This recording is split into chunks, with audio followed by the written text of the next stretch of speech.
So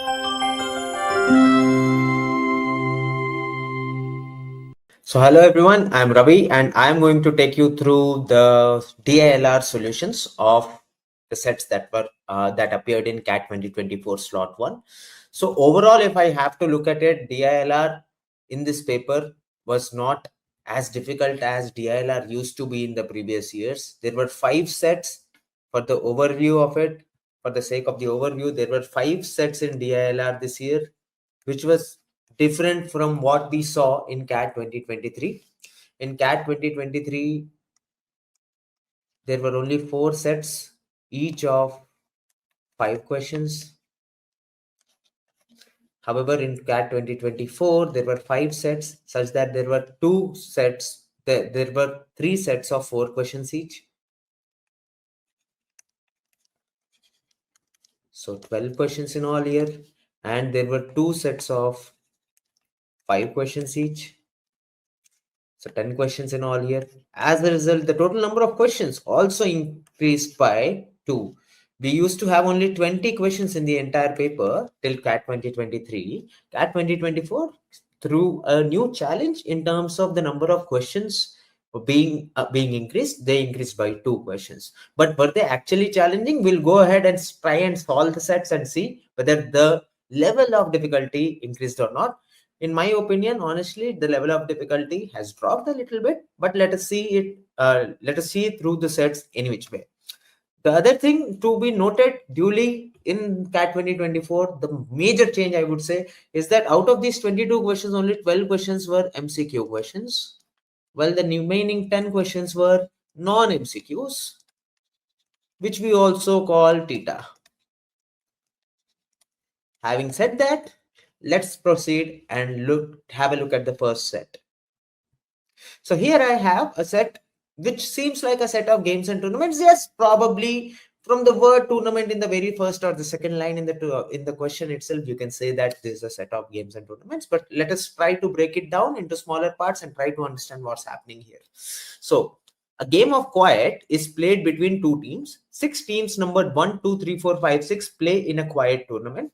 These teams are divided into 2 equal groups. First of all, the first data point we have with us is that there are 6 teams.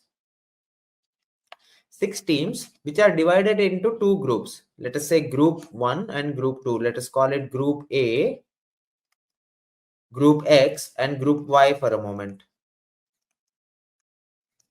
Okay, there are 6 teams. The team names are 1, 2, 3, 4, 5, 6. The teams are denoted by numbers 1, 2, 3, 4, 5, 6, right? Now, in the tournament, each team plays every other team in the same group only once. Okay, let's do one thing. We have called this group X and group Y now. Let's do one thing. Let us actually form 2 groups, 2 random groups, and try to understand what's happening over here. Let us say that group X, assume that group X had 3 teams, 1, 2, and 3, while group Y had 3 teams, which are 4, 5, and 6. Now here, there are some rules given about how the matches will happen. Each team plays every other team in the same group exactly once. That means 1 will play against 2 exactly once, 1 will play against 3 exactly once, and 2 will play against 3 exactly once, because these are teams within the same group. Each team plays every other team in the same group exactly once. That is what this statement is stating. So if I were to look at only matches played by 1 for a moment, then 1 will play 1 match with 2, 1 will play 1 more match with 3. Okay, I'm only looking at one's perspective. From one's perspective, let us look at it.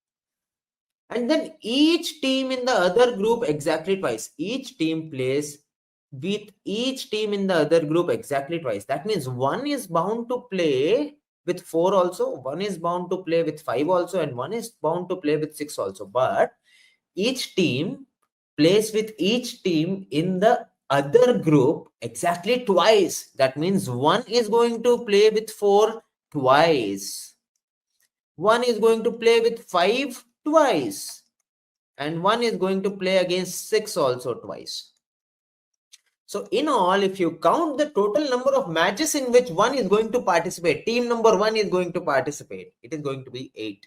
in such a way that it is going to play one match each against 2 and 3, two matches each against 4, 5, and 6. Right? Here, 1, 2, and 3 being in one group and 4, 5, and 6 being in the other group is just an imagination. It's just an assumption as of now for me to understand how many matches each team will be participating in. The tournament has several rounds, each of which consists of a few games. Every team plays exactly one team in each round, exactly one game in each round. Every team plays exactly one game in each round. So if these are the 8 matches played by team number 1 in this kind of an arrangement, then these 8 matches have to happen in 8 different rounds. Every team plays exactly one game in each round. So using this data, what is it that we can figure out? What is the number of rounds in the tournament? That is the very first question, guys. You didn't even require to actually solve anything for this. Only if you spend 2 to 3 minutes on the setup of it, on the first paragraph of it, you would have been able to answer this question. The number of rounds in the tournament must be 8. Why? Because each team will play 2 matches against the 2 other teams. Each team plays 2 matches against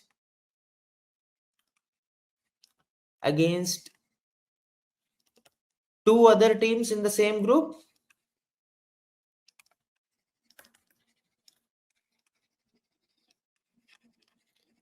So that is 2 matches, and it also plays 6 matches, 2 each against 3 teams in the other group. So each team gets to participate in 8 matches, and every team plays exactly one game in each of the rounds. Hence, the total number of rounds has to be 8, and that is 3 very easy marks at the outset. Okay, I'm going to delete this part of it because right now we were only assuming कि ऐसा हो रहा है. Let us now get into understanding the data which is actually given for the solution part of it. Now, each team played against a team from the other group in round 8. So in round 8, so there are 8 rounds. So we will have to somehow try to represent 8 rounds. Let's try and do that. करके देखते हैं. Let us try to represent 8 rounds. How can we go about it? We can simply say round 1, round 2, round 3, round 4, round 5, 6, 7, 8, and let us study the behavior of each of the rounds. Now every round has 3 matches. Why? Because each team has to participate in exactly one match. Right?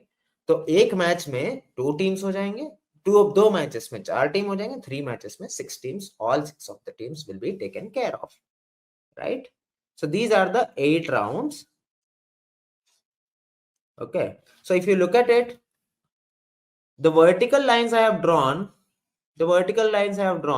are 2 grids apart. Why? Because each match will have 2 teams and I will have to put in 2 numbers in that. Let us try to understand the data given and try to fill this table using that. Okay, in every round there are going to be 3 matches. Let's try to understand that part.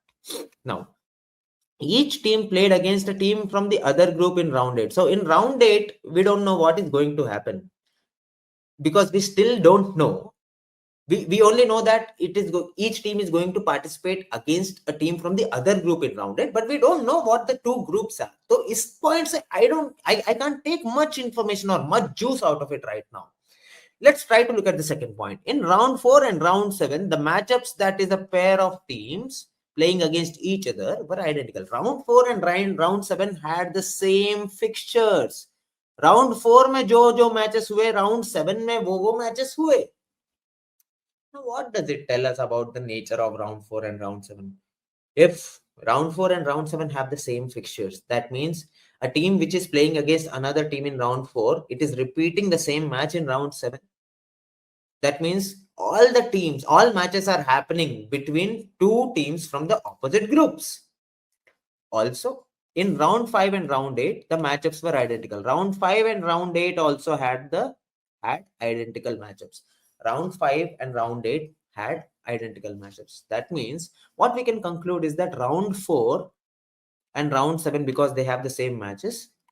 All matches must happen between opposite groups. Round 5 also, all matches must happen between opposite groups. Round 7 also, all matches must happen between opposite groups, teams from opposite groups, and all matches in round 8 also must happen among teams from opposite groups. This is the information we can conclude from the first and second statement. Finally, some fresh air to breathe. Team 4 played team 6 in both round 1 and round 2. Woohoo! Team 4 played against team 6 over here. 4 versus 6 was one match in both round 1 and round 2. Team 1 played team 5 only once, and that was in round 2. Team 1 played team 5 only once, and that was in round 2. Now, what is additional information we can take out from this? What is additional information we can take out from this? See, basically, there are two separate groups of 3 teams each. If team 4 gets to play twice, that means once in round 1 and round 2 against team 6, that means team 4 and team 6 must belong in 2 different groups. Team 4 and team 6 must belong in 2 different groups. And if team 1 plays with team 5 only once, ye kab hota hai? You play only once against a team that is in your own group. So 1 will play against 5 only once. That means 1 and 5 must belong in the same group. Now either 1 and 5 will both go and pair up with 6 in the same group, or 1 and 5 can both go and pair up with 4 in the other group. Okay. So 1, 5 and 4 could be a part of the team, or 1, 5 and 6 could be a part of a team. Now let's look at this question. Which of the following was not a part of the same groups? See, अभी तक अपने understanding के हिसाब से either 1, 5 and 6 will be a group, or 1, 5 and 4 will be a group. So if 1, 5 and 6 are a group, then 2, 3 and 4 are a group. In that case, out of 2, 3, 4, 5, 5 is the odd one out, one single answer we are getting. Right? Nahi. If I take 1, 5 and 4 to be a group, then 2, 3 and 6 are a different group. Now, out of which you can see 4 and 5 in one group over here, out of the numbers given over here in the question, and 2 and 3 in another group. You can't find a definite answer in this case, but it has to be a definite answer question. What does it tell you? It tells us outright that the two teams are 1, 5 and 6 is one group, and 2, 3 and 4 must be the other group. Even otherwise, there must be enough data for us to figure it out without using the question. Let us look at it. 5 is the odd one out. That is my answer to this question. But let us look at figuring out the data here itself. Team 3 played team 4 in round 3. Team 3, 4 played against 3 in round 3. Team 1 played team 6 in round 6. In round 6, team 1 played against team 6. In round 6, team 1 played against team 6. In round 8, see, whatever happens in round 8 also happens in round 5. Remember, in round 8, team 3 played team 6. Very good. Round 8, team 3 played team 6. So 3 and 6, the same fixture must happen in round 5 also. So team 3 played team 6 in round 8, and also in round 5. That means 3 and 6 belong to a separate group, different groups or opposite groups. So 3 idhar chala jayega. 3 will go to the other group. Now if 1 and 5 together have to go into the same group, that can happen if and only if 1 and 5 are pairing up with 6 in the same group. As a result, 2 will be in the other group. So the two groups of 3 teams, one of the groups, group X, for example, in our assumption is 2, 3, 4. The other group is 1, 5 and 6. And hence, the answer to this question, Pakka, is going to be option 1, which is 5. Right now, 1, 5 and 6, 2, 3 and 4 are 2 separate groups. Team 2 played team 5. In round 8, team 2 played team 5. Team 2 played against team 5. Team 2 played against team 5 in round 5 also, because 5 and 8 have the same fixtures. Now in round 8 and round 5, we can see only 2 teams left and 1 match left. Kaun sa hoga? That is going to be 1 versus 4 over here and 1 versus 4 over here also. 1 versus 4 over here and 1 versus 4 over here also. Now let us look at in the table about which team do we have the maximum information. You can see 4 appearing 5 times in the table already. 4 versus 6 in the first round, 4 versus 6 in the second round, 4 versus 3 in the third round, and 1 versus 4, 1 versus 4 is happening in the 5th and 8th round. Let us look at the question from the perspective of 4. Now 4 ke kya matches honge? 4 has to play against 3, 4 has to play against 2, these are 1-1 match each. 4 will play against 5 twice, which is not done yet. 4 will play against 6 twice, which is accounted for in the table already. 4 will play against 1 twice because opposite teams. That is also accounted for in the team. Now 4 has to play against 5 twice. When is it going to happen? When can it happen? We know that round 4 and round 7 must be the same fixtures, and they must have matches conducted only between two teams from opposite groups. We already know that. So in that sense, 4 versus 5 is going to happen in round 5 and round 7. We are left with only one match for team numbered 4. In which round is team number 4 ka match left? Only in round 6 we haven't accounted for the match for team numbered 4. 4 versus 3 is already there in the table. In round 6, team 4 will play against team 2. In round 6, team 4 will play against team 2. And I think there's a question related to this. What is the number of the team that played team 1 in round 5? Team 1 in round 5 played against team number 4. Right? So first 3 questions done. What is the number of the team that played against team 1 in round 7? Acha, team 1 in round 7. There must be some way to figure it out. Isn't it? There must be some kuch to apan miss kar rahe honge, which we can probably add and figure it out. Let's look at jitna data hum log isme bhar sakte hai. Let's try to fill it out each of the stage wise, each of the rounds wise. Now, what else do we know? We here in round 7, whatever match happens, whatever fixture happens in round 4, the same fixtures happen in round 7. Now, the teams that have to play against each other, just look at it. Against each other twice, मतलब opposite groups के जो matches है, opposite groups के जो matches है, 2 का 5 के साथ हो गया. 2 has played against 5 twice. 2 cannot play against 5 in round 4 and round. See, 2 has to play against someone in round 4 and round 7, right? Because 5 is playing against 4 in round 4. 5 is playing against 4. Look at this. 5 is playing against 4 in round 4 and round 7. And we already know that 2 has already played with 5. 2 has already played with 5. There is 3 who is yet to play against 5. There is 3 left who is yet to play against 5, which cannot happen in round 4 and round 7. So 5 in round 7 is gone. Round 4 and round 7, 5 is taken care of, 4 is taken care of. Let's look at the perspective of 6 for a moment. Right? Now 6 has to play the matches that 6 will play. 6 will play against 4 twice, which is already happening in round 1 and round 2. 6 will play against 3 twice, which is already happening in round 5 and round 8. 6 has to play against 2 twice. 6 has to play against 2 twice, which can only happen in round 4 and round 7, because round 4 and round 7 have the same fixtures. Or repetition can happen only in round 4 and round 7. So in the 4th round and the 7th round, we can say 6 is playing against 2. 6 is playing against 2. Now, if you look at round 4 and round 7, there is only one entry left, one match left. That match must be between 1 and 3. Here also that match must be between 1 and 3. Round 6 also we only have one entry left. What is that entry? 6 is done. 4 versus 2 is done. The other match must be between 3 and 5. The other match must be between 3 and 5. So using this, what else can we answer? What is the number of team that played team 1 in round 7? Round 7, I think we are through. Team 1 in round 7 must have played against team number 3, and that should be our answer. Team 6 in round 3.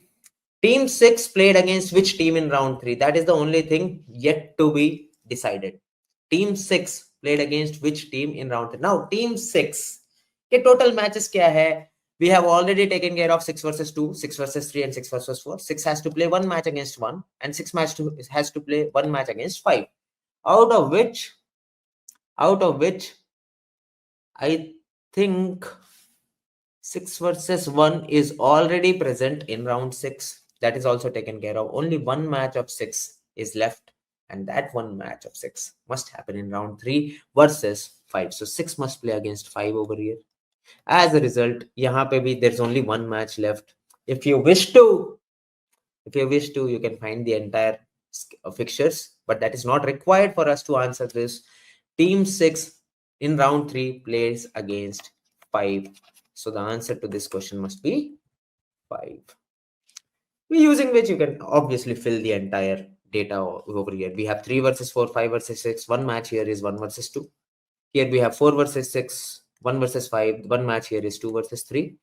And abhi using the remaining data, we can, so one has to play some match over here. One has already played against 3 twice. One has already played against 4 twice. One has to play against 2 twice. But so far, one has only played against 2 only once. That is in round 3. So one will play against 2 over here. 1, 2, 4, 6 is done. So 3, 5 is going to be the other match over here, which is the total all 8 rounds, all 3 matches ka fixtures. But you actually did not require to find all fixtures to be able to answer the 5 questions that were to follow over here. So this is a set which could have been done if you give it a good 12 to 15 minutes time in the paper. It could have been done without any flaws if you were patient enough to find out the individual fixtures of each of the teams and put it across. I have deliberately gone slow in the explanation so that every step that I have taken is very clear. Otherwise, the speed at which you could have worked about this question if you faced this in the exam, I think 12 to 15 minutes would have been an ideal time. I mean, 10 to 12 minutes also for those who go very fast to, and those who have the habit of looking at the questions before solving the entire table. One could have realized that the first 3 questions could have been solved in a jiffy. You would have required some additional time to solve the remaining 2 questions. Let's take a look at the second set of 5 questions, which is based on voting. Now, this is a set that after the paper, when I inquired with a lot of students, they said that they left it because it looked like a lot of setup kind of it. But the key to this question was, if you read the setup, then these could be the easiest 15 marks floating around in the paper, because there was nothing to be done as such to be able to answer any of those questions. ऐसा कोई बहुत बड़ा table या कुछ ऐसा working बहुत कुछ था नहीं. Each of the cases, each of the questions was a separate case, and depending on that case and given and depending on the information given about that particular case in the 5 points that are there, one could have easily answered these questions. So let's go ahead and try to look at what is it that we can take out of this. So first of all, there are 2 students, Amiya and Ramya, who are the only candidates in an election for the position of class representative. Students will vote the based on the intensity level of Amiya and Ramya's campaign. Intensity level of campaigns. Each campaign is said to have level of 1. So level 1, if it is a stayed campaign. So there is a stayed campaign for which you give 1 mark. That is 1 level. Level 1. Okay. And level of 2, if it is a vigorous campaign. So a vigorous campaign is a level 2 campaign. Now, campaign can be of 2 types. They can either focus on issues or attacking the other candidates. Now, within stayed campaigns and vigorous campaign, again, there can be 2 types. One is focusing on issues. 2 is attacking the other person. One is focusing on issues. 2 is attacking the other person. Right? So this is the basic guideline that is given. Now, if Amiya and Ramya both run campaigns focusing on issues, then the percentage of students voting in the election will be 20 times the sum of levels of campaigns of the 2 students. For example, if Amiya and Ramya both run vigorous campaigns, then 20 into 2 plus 2, 80% of the students will vote in the election. So what is the question saying? What is this statement stating? That if A and R, both of them are doing a level 2 campaign, then the total number of votes will be equal to 20 into 2 plus 2, which is equal to 8. If A and R are both doing level 1 campaign, then you could have a total of 20 into 1 plus 1, which is 40. So the number of votes that are possible, the number of voters that are possible, if both of them are running campaigns on issues, is as follows. So first of all, you can either have this case, you can have a case in which both of them are running 1,1 level campaigns. In that case, you have 20 into 1 plus 1, which is a total of 40% people will vote if both of them are running level 1 campaigns. If one of them is running a level 1 campaign, the other is running a level 2 campaign, then you will have 20 into 1 plus 2. 60% of total voters registered will vote. And if you have both of them running 2, 2, then you have 20 into 2 plus 2.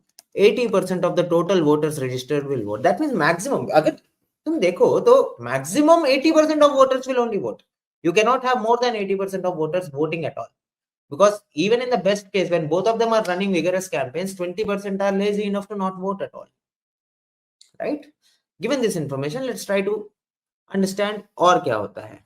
Among voting students, the percentage votes of each candidate will be proportional to the levels of their campaigns. Okay, this is when both of them were issues. Both of them were focusing on issues, right? Okay, among the voting candidates, percentage of votes per candidate will be proportional to the level of campaigns. So, for example, if Amiya runs a state campaign while Ramya runs a vigorous campaign, then the Amiya will receive 1/3 because Amiya's weightage is 1 out of 1 plus 2. In this case, Amiya gets 1 and Ramya gets 2. So Amiya will receive 1/3 of the total votes while Ramya will receive 2/3 of the total votes, right? So that is how we have to divide it. The above mentioned percentages change as follows if at least one of them runs a campaign attacking the opponent. So when attacking campaigns happen, at least one attacks, then what happens? The first case is if Amiya runs an attacking campaign and Ramya runs a campaign focusing on issues. So Amiya is attacking, Ramya's campaign is still on issues. Now these could be either state campaigns or vigorous campaign, but nature of the campaign, if it is attacking campaign or issue campaign, if Amiya is running an attack based campaign and Ramya is running an issue based campaign, then 10% of the students who would have otherwise voted for Amiya will vote for Ramya. So Amiya is going to lose 10% of A votes. They will change their votes and they will go and vote to Ramya. So Ramya is going to gain 10% of A votes. And another 10% who would have otherwise voted for Amiya will not vote at all. So Amiya is going to lose another 10% of Amiya, and these people are not going to vote at all. So these people are going to be absent. So in all, if we look at this picture, what is happening to Amiya and what is happening to Ramya in this case, if Amiya is going to attack and Ramya is going to run a campaign based on issues, then the total loss to Amiya is 20% of A, while the total gain to Ramya is 10% of A. That means how many people are dropping from the campaign? A total of 10% of A are completely dropping from the campaign. A total of 10% of A are dropping from the campaign, so that 20% of A is lost from Amiya, out of which 10% is given to Ramya. ये हो रहा है. Let's look at the second case. If Ramya runs a campaign attacking Amiya and Amiya runs a campaign on issue, so now Ramya is attacking and Amiya is on issues. Then what? Then 20% of the students who would have otherwise voted for Ramya will vote for Amia. So minus 20%, they change votes. And where do they go? They go ahead and vote to Amia. So Amia gains 20% of our votes. Amia gains 20% of our votes. Okay. And another 5% who would have otherwise voted for Ramya will not vote at all. So Ramya will lose another 5%. They will be absent. So if you look at the overall thing over here, you will find that Ramya is going to experience a loss of minus 25% votes that Ramya would have otherwise received in this case. And Amia is going to experience a gain of 20% of the votes that otherwise would have voted to Ramya. Otherwise, yani, in the first case, if both of them were focusing on issues. Okay? Right? In the third case possible is both of them attack. Both attack. Then 10% of the total students who would have otherwise voted for them had they run campaigns focusing on issues will not vote at all. So Amia will lose a total of 10% votes. Ramya will also lose a total of 10% votes. Overall, there will be a 10% vote loss. Now you cannot add these 10 and 10 and say कि total votes 20% से कम होंगे. 10% of Amia plus 10% of Ramya is 10% of total. So totally there is going to be 10% loss, but both Amia and Ramya are going to be in loss if both of them run attacking campaigns. Now that is the information given in these 5 points, using which we have to answer any of the questions that has to follow. Let's see kaise karna hai. Now if both of them run stayed campaigns attacking each other, first of all, stayed campaigns means both of them are going to get, stayed campaign is 1. The total number of votes that will be there is 20 into 1 plus 1, which is equal to 40%, right?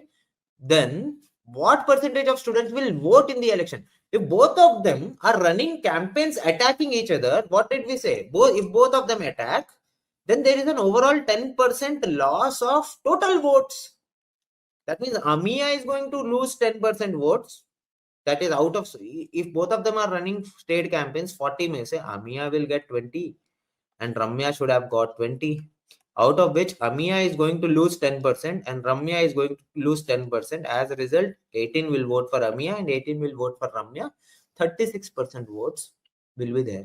Or even otherwise, you could have said total 40% votes means the overall loss is going to be 10%. So 40 minus 10% of 40, which is going to be 36. That should be our answer to this question. What is the minimum percentage of students who will vote in the elections?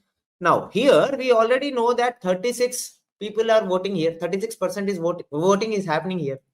Minimum number chahiye apne ko. So any option greater than 36 is anyway out of question. Now the point is, can we get a 32 anywhere? Can we get a 32 anywhere? In any case. See, please understand the overall loss of votes in this case. Low votes are being lost. मतलब overall total number of votes में से कुछ voters will not come to vote at all. In which case, if at least one of them is attacking, right? So overall loss in votes here is only 10% of Amia's votes. Here it is only 5% of Ramya's votes, and here it is 10% of overall votes, which is going to be the maximum. Overall loss, maximum loss is going to happen here only.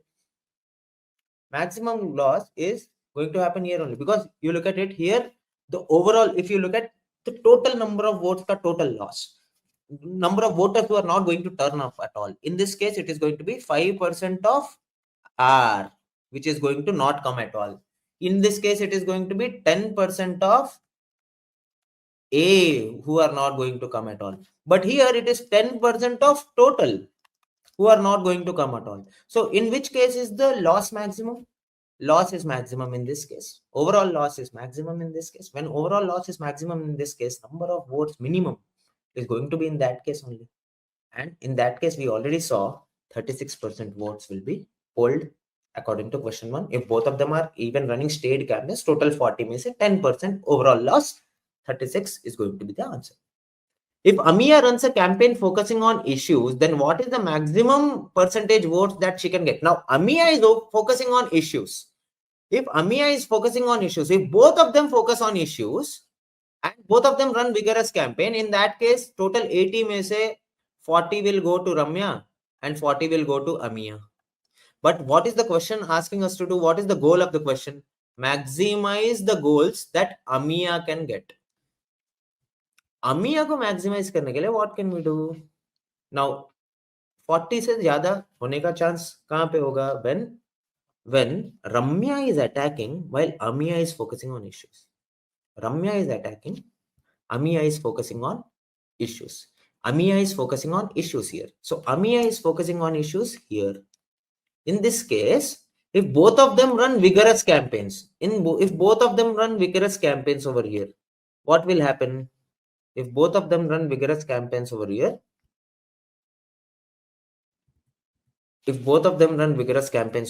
total number of votes polled will be 20 into 2 plus 2, which is 80. Out of this 80, Amiya was supposed to get 40 and Ramya was also supposed to get 40. But now Ramya is doing an attack campaign. This sentence. And Amiya is running an issue campaign. So what happens is 20% of 40, 20% of votes would have voted to Ramya. 20% of 40, which is equal to another 8 votes, will transfer here and get added to Amiya's count. As a result, Amiya is going to get 48% votes. That is the maximum votes that Amiya is going to get. That is the maximum amount of votes that Amiya is going to. See, please understand, Amiya is running attacking issue-based campaigns only in 2 places, here or here. In which case can we maximize Amiya's campaign? In the case in which Ramya is giving some votes away to Amiya. That happens when R is attacking and Amiya is working on issues. So it's a no-brainer. The answer should be that. If Ramya runs a campaign attacking Amiya, what is the minimum percentage of votes that she is guaranteed to get? What do we want to do? We want to minimize the votes that Ramya gets.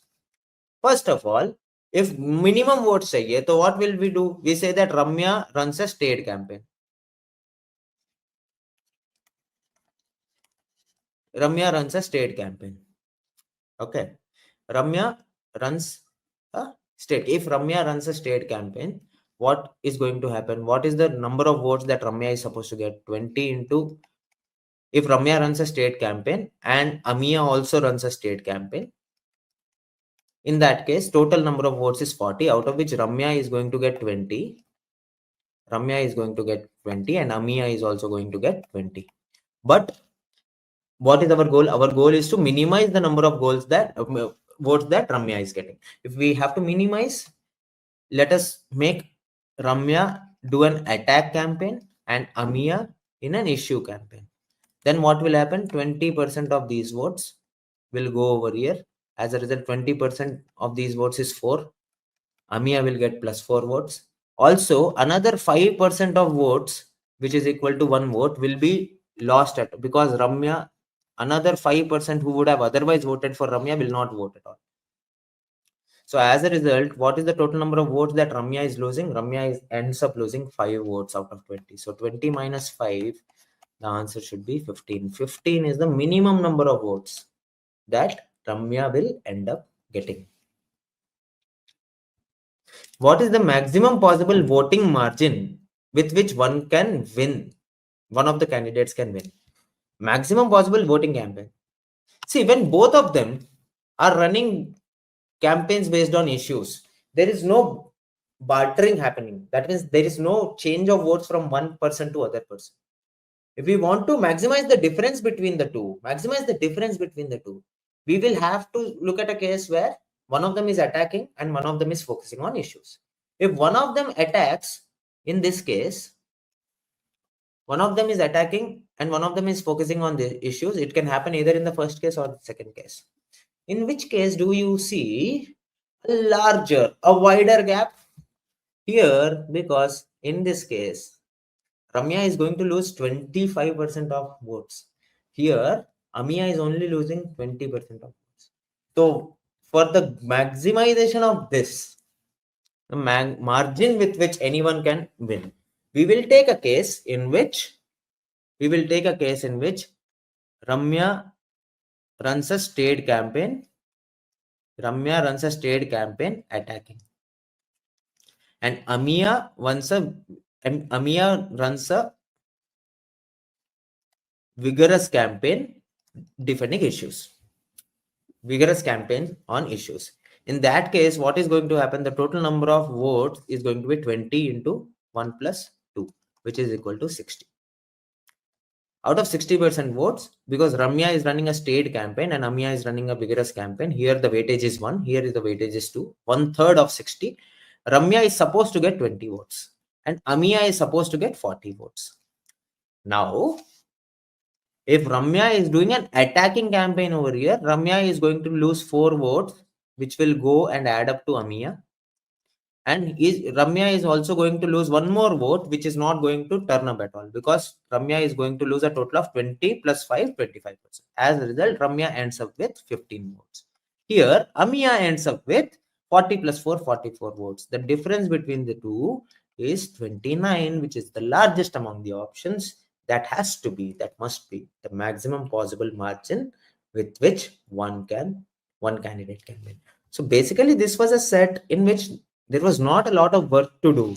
All of this that I have written is just to take notes, just to make you understand why I am doing this. मतलब किस case में क्या बनेगा. Otherwise, you could have simply read the question. If both of them are running state campaigns attacking each other, if both run attacking campaigns each other, question 1 could have been answered using just that one point. Question 2 could have been answered using the answer of question 1. So like that, individually per the case, you could have read 1 point each and gotten 15 marks in this set. And these were the easiest floating 15 marks out there. It's a 10-minute set that will probably end up giving you 15 marks. That being done, let's take a look at the third set. It's a candlestick arrangement, candlestick kind of representation. This appeared in one of our mocks also, right? So a candlestick typically is used in the stock market to understand the day's highest price, the opening price, the closing price, and the day's lowest price. So the chart below shows the price data for 7 shares, A, B, C, D, E, F, G, as a candlestick plot for that particular day. The vertical axis shows the price of the share in rupees. The share whose closing price at the end of the day is more than the opening price at the start of the day is called a bullish share. So bull mein opening is less than closing, or you can say closing is greater than opening. A good share. The share is gaining on that day, right? And then there is a bear. It is bearish share. Otherwise, if closing is less than opening price. All bullish and bearish shares are shown in green and red color respectively. Bull is green in color and bear is red in color. Okay? So now the first point is to understand how this is going to be useful, how to read this data.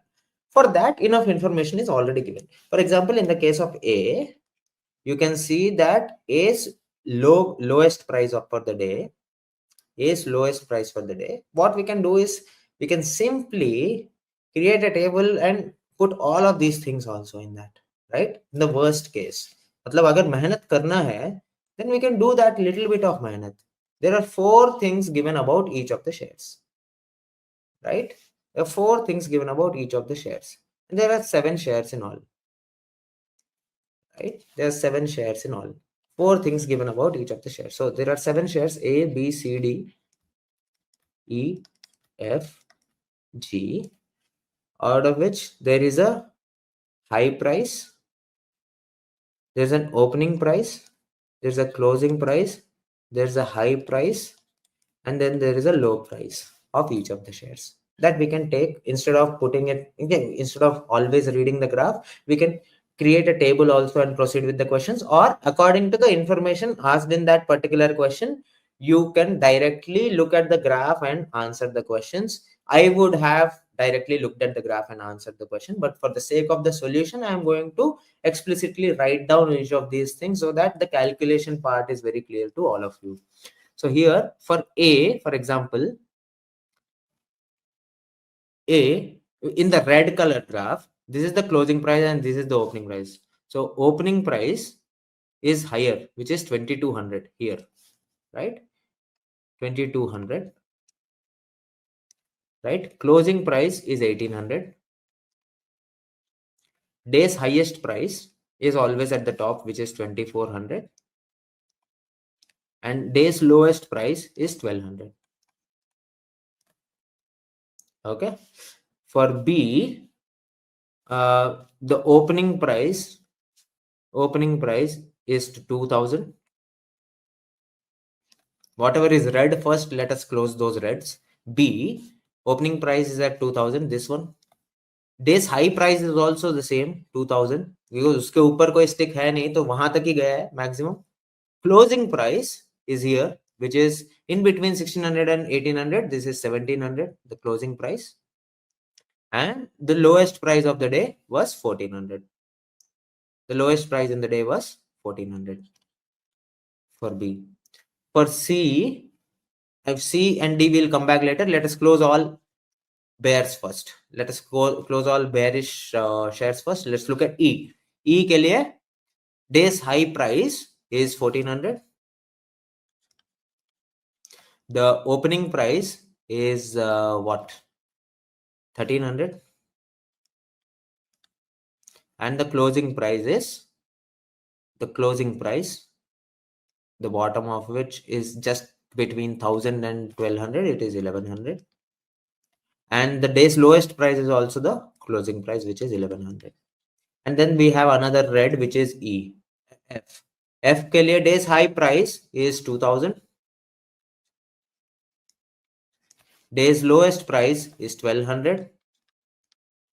Day's opening price is 1800. And closing price is 1600. All reds are taken care of. Now let's look at green. Green में C.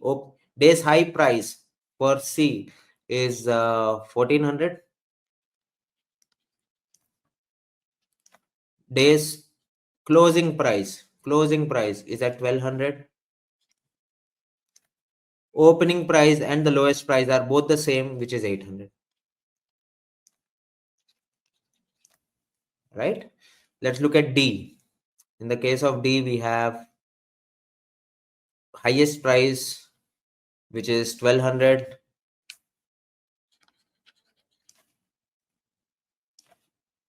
Day's closing price, which is 1000. Lowest price, which is 300. And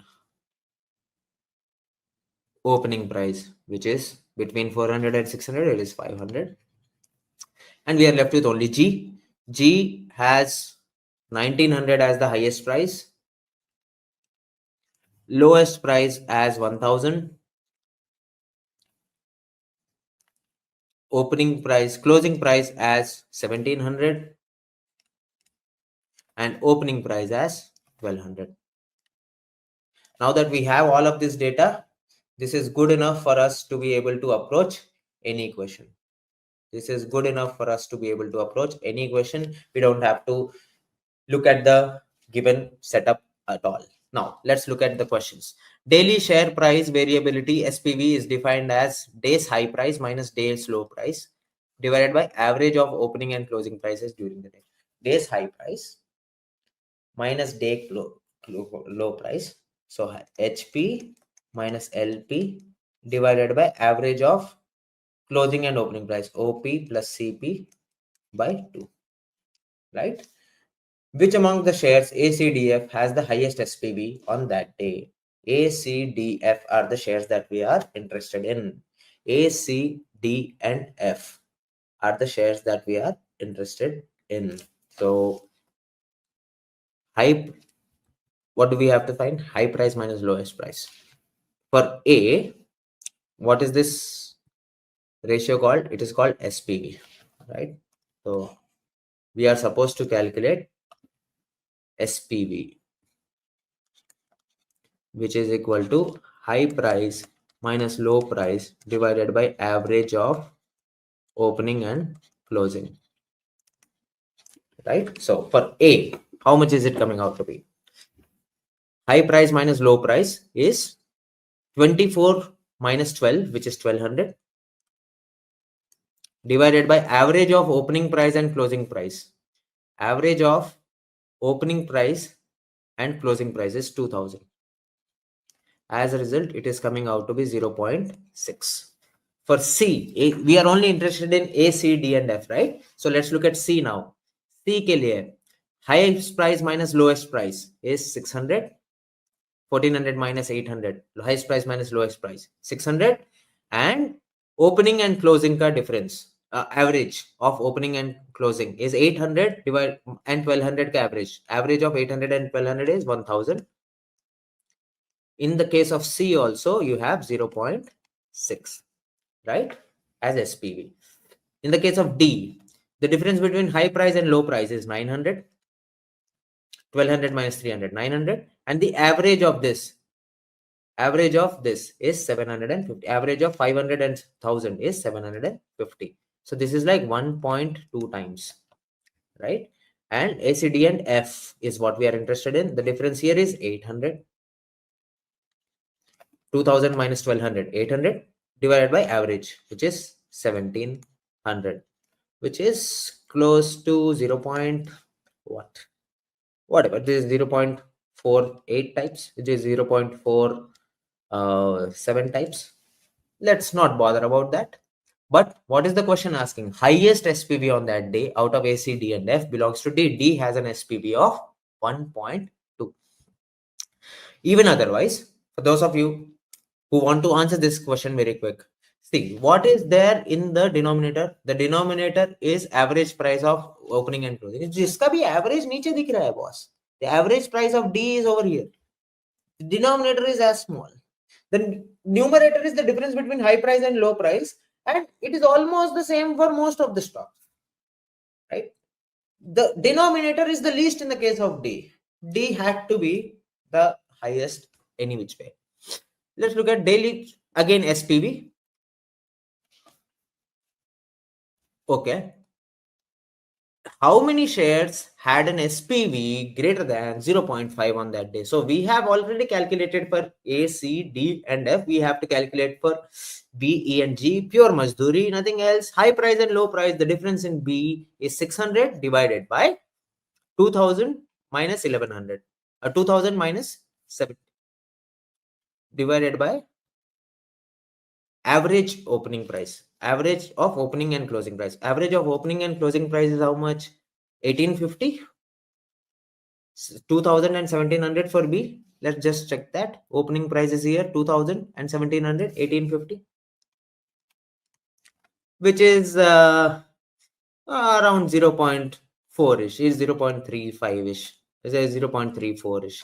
Okay, somewhere around that approximate value. Let's look at E. E ke liye high price and low price, the difference is 300, and the average of this is 1200, which is 0.25. And for G, the difference between this is 900, very good, upon the average of this is 1450. 14.5 into 6 is 14.5 into 6 is 87. So this is greater than 0.6. What is the question asking? For how many of this it is greater than 0.5? It is greater than 0.5 for A, for C, for D, and for G. So it is greater than 0.5 for 4 out of the 7 shares. The answer to this will be 4. Daily loss for share is defined as opening price minus closing price. Opening price minus closing price divided by opening price is the daily loss, right? Out of A, B, F, and G. A, B, F, and G are what we are looking at. A, B, F, and G, out of A, B, F and G, which has the highest daily loss on that day. Highest daily loss is what we are bothered about. OP minus CP upon OP. Okay, daily loss, which is OP minus CP upon OP.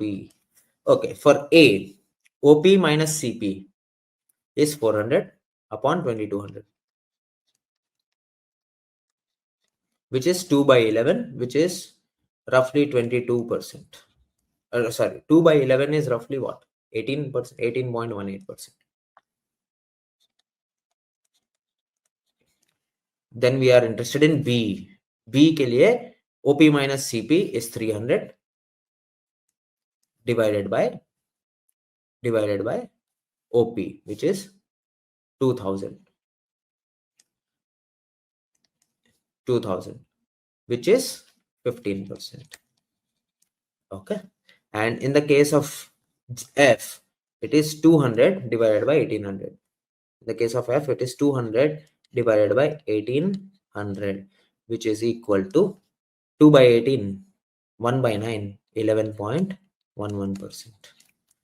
And G के case में the numerator is going to be negative because OP is less than CP. Opening price is lesser than closing price. We don't need to calculate for G. Out of these three, A has the highest daily loss. That is 18%. A has the highest daily loss. Okay, what would have been the percentage wealth gain for a trader who bought equal number of all bullish shares at opening price and sold them at day's high? Okay, now there is one guy who is buying all of the bullish shares, that is C, D and F, and equal number of shares he is buying. Let us say he is buying one share each of them, right, at the opening price. So what are the opening prices of C, D and F? He is only buying bullish shares which are going to make profit. Okay, C has an opening price of 800, D has an opening price of 500. D has an opening price of 500 and G, it should be G has an opening price of 1200. So this is what, if he buys all one share each of all of these, his total expenditure is 2500. Okay, what is the highest price for each of these shares? Daily highest price of C is 1400. The gain over here is 600. For D, it is 1200. And for G, it is 1700. As a result, the total money he is going to take at the end of the day is going to be 14 plus 12, 26 plus, oh sorry, this is G is 1900, 4500. So he spent 2500 and he received 4500. The gain is 2000 upon 2500 into 100, which is 80%. Option 2 should be the correct answer. So this is another sitter of a question that was sitting idle in the paper. Abel mujhe maar, 12 marks per you kind of a question, which I think everyone should have done in the paper. And I hope everyone, each of one who is watching you has done this in the paper. So let's quickly go to the next question. Here we have a bar graph kind of question, a question that looks like outright a question of bar graph, but it is a beautiful integration of set theory within it with a little twist also to it. So this is perhaps the most challenging set in the entire paper, but not very, very difficult either. This, if you follow simple steps with the data that is given, it is not a very difficult question to be answered. So the chart below provides complete information, no missing data, about the number of countries visited by Dheeraj, Samantha and Nitesh in Asia, Europe and the rest of the world. So Asia, which is blue in color here, blue or what do we call it? turquoise or teal, whatever it is. So Asia is blue, and this is dotted. Europe is dotted, and rest of the world is this horizontal bars, right? So in the case of Dheeraj has visited 3 Asian countries, 7 countries in the Europe, and 1 country in rest of the world. So Dheeraj ka 3, 7, and 1 is what we have. So we can have this over here: Dheeraj, Samantha, and Nitesh. And we have Asia, Europe, and rest of W, and total. Okay. So the total number of countries that Dheeraj has gone to, Samantha has gone to, and Nitesh has gone to is given in the bar graph. So what are the numbers in the bar graph? 3, 7, and 1 for Dheeraj. 3, 7, and 1. That means the total number of visits that Dheeraj has done is 11. The total number of countries that Dheeraj has visited is 11. When it comes to Samantha, you have 0 over here, 9 over here, and 4. 0, 9, 4. The number of countries that Samantha has visited is 13. And when it comes to Nitesh, it is 1, 6, and 12. 1, 6, and 12. Number of countries that Nitesh has been to is 19. When you add all of these, 11 plus 13 plus 19, you get 43.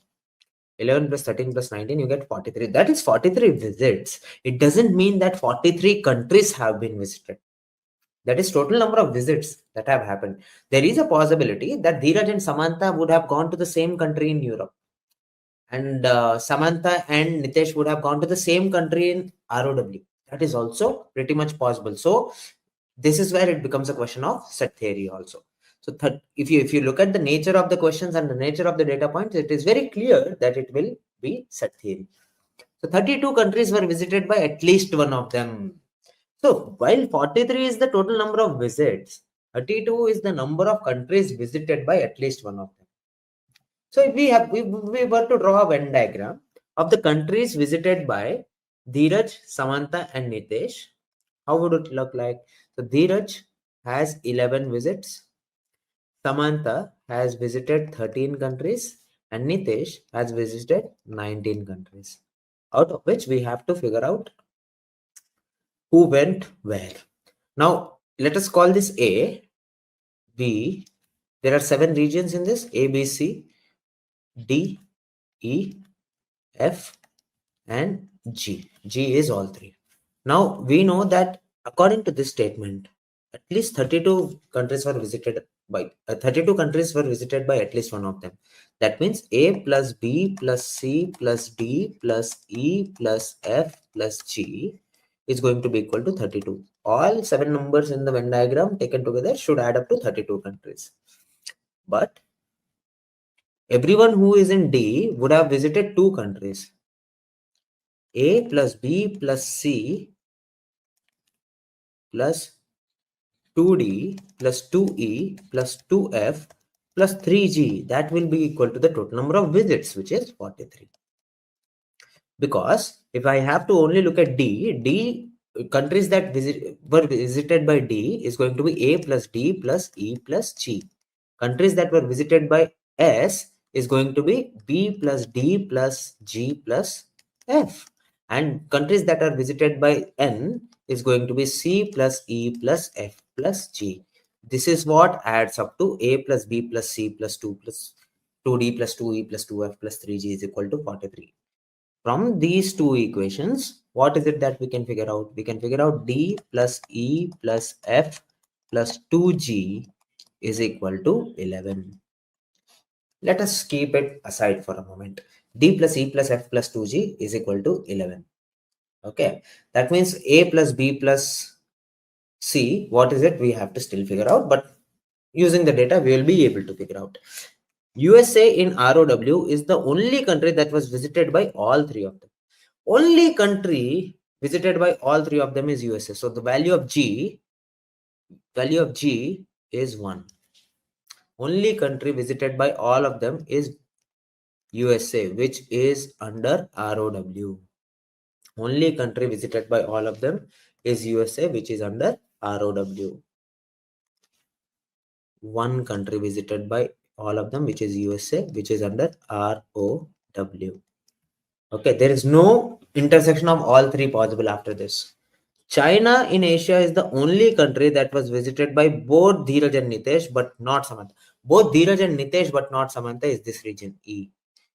There is only one common country that Dheeraj and Nitesh, but not Samantha, have visited. That is China in Asia. One, China, and that is in Asia. And that is in Asia. Right? France in Europe is the only country outside Asia which was visited by both Dheeraj and Samantha, but not Nitesh. Now, only country outside Asia, because Dheeraj and Samantha has zero visits to Asia. So anyway, Dheeraj and Samantha taken together could not have anything visited in Asia. So only country outside Asia which were visited by both Dheeraj and Samantha, but not Nitesh, is only France. So only one country is here, that is France, which is in Europe. Which is in Europe. Only one country is here, that is France, which is in Europe. Now we know the value of D, which is 1. We know the value of E, which is 1. We have to find the value of F. F is going to be, from this equation, F is going to be equal to 7, because D plus E plus F plus 2G is 11. So F is going to be 7. So there are going to be 7 countries over here. We have to figure out the combinations for that. Half of the countries visited by Samantha and Nitesh, by both Samantha and Nitesh, are in Europe. Half of the countries visited by both Samantha and Nitesh are in Europe. Before getting into the bifurcation of this, let's try to figure out countries visited by only Dheeraj, only Samantha, and only Nitesh. So here, Dheeraj ke total 11 mein se we have 1, 1 and 1, which has gone. So Dheeraj, outside in this circle, only Dheeraj. Countries visited only by Dheeraj will be 8. For Samantha, it is going to be 1 plus 1 plus 7, which is 9 is gone. So countries visited only by Samantha is going to be 4. In case of Nitesh, we already have 1 plus 1 plus 7, 9, which is gone. Out of 19, countries visited by only Nitesh is going to be 10. Only Nitesh is going to be 10. Now look at this statement. This is a very interesting statement. Half of the countries visited by both Samantha and Nitesh, are in Europe. F is the region which is visited by both Samantha and region, and it is 7. Kaise? Please understand, the countries which are visited by both Samantha and Nitesh is not only F, it is F plus G. 7 plus 1, 8 countries have been visited by both Samantha and Nitesh, out of which half are from Europe. So that means out of this 7, 4 have to be from EU and another 3 have to be from ROW. 4 have to be from EU, another 3 have to be from ROW. Let us write it elaborately over here. So out of these 7, 4 will be in EU and 3 will be in ROW. Okay, I'm just going to erase this part. Right? 4 will be in EU and 3 will be ROW. What else? Now, if you look at Nitesh has to go to 12 countries in ROW. So far, you have 1 over here and 3 over here in ROW. That means out of these remaining 10, 8 must be ROW. Nitesh has only 1 country in Asia, that is China, that is covered over here. Nitesh will go to another 2 countries in Europe. Nitesh alone will go to another 2 countries in Europe. Now let's look at Samantha. Samantha has to go to 9 countries in Europe. 9 countries in Europe, out of which 1 France is covered here. 4 Europe are covered here in the intersection with Nitesh. So all 4 of them must be in Europe. All 4 of them must be Europe. Now let's look at Dheeraj alone. Dheeraj alone has to go to 7 countries in Europe, out of which 1 is covered here. That's it. So out of this 8, 6 will be in Europe. He only goes to 1 country in ROW, which is already covered. He must go to 2 countries in Asia, out of which only 1 China is covered over here. So 2 countries will be in Asia. So that is the entire breakup, guys. That is the entire breakup. you have 6 Europe and 2 Asia over here, 4 Europe over here, 4 EU and 3 ROW over here. So let's write it here itself, 4 EU and 3 ROW. So that is what is the entire breakup of the countries within the continents visited by all of these people, using which we should be able to answer any question that follows. How many countries in Asia were visited by at least one out of Dheeraj, Samantha, and Nitish? What is total number of Asian countries you can see here? 2 over here and 1 over here. That's it. There are only 3 Asian countries taken together that these people have visited. At least one of them has visited. How many countries in Europe was visited only by Nitesh? Only by Nitesh in Europe? There are 2 such countries. There are 2 such countries. How many countries in ROW were visited by both Nitesh and Samantha? Both Ritesh and Samantha would have visited 3 ROW here and 1 more ROW here. 4 such countries in ROW were visited by both Nitesh and Samantha. How many countries in Europe were visited by exactly one out of Dheeraj, Samantha, and Nitesh? How many countries in Europe were visited by exactly one of them? So Europe 6 over here, 2 over here, and 4 over here. So the answer to this should be exactly one of them, 6 plus 4 plus 2, which is going to be 12. There are 12 countries in the Europe which were visited by exactly one of them.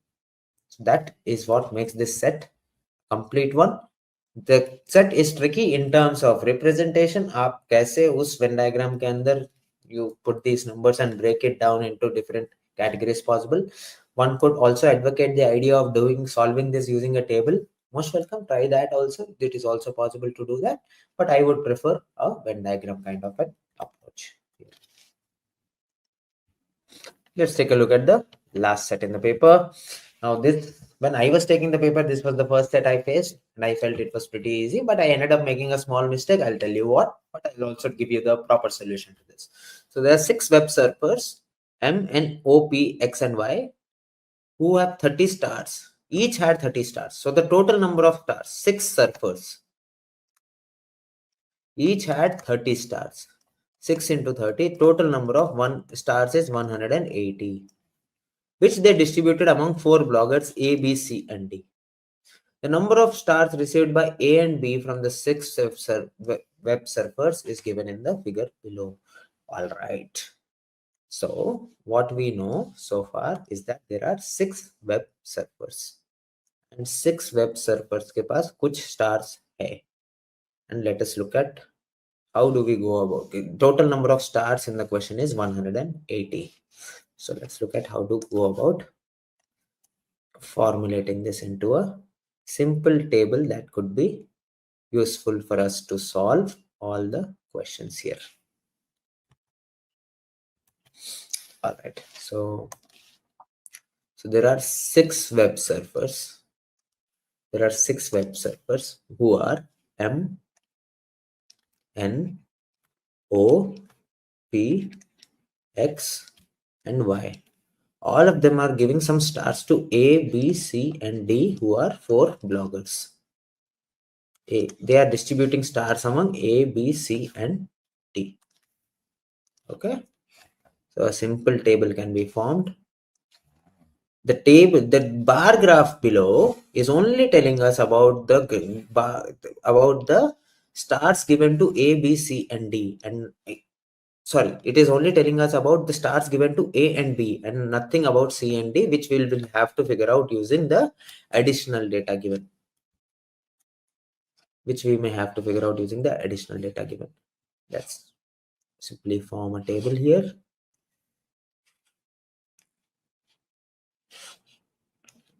What we know so far is that all of them have exactly 30 stars with them. All of them have exactly 30 stars with them. All of them have 30 stars each with them. 30, 30, 30, 30, 30, 30. Overall, the total number of stars with them is 180.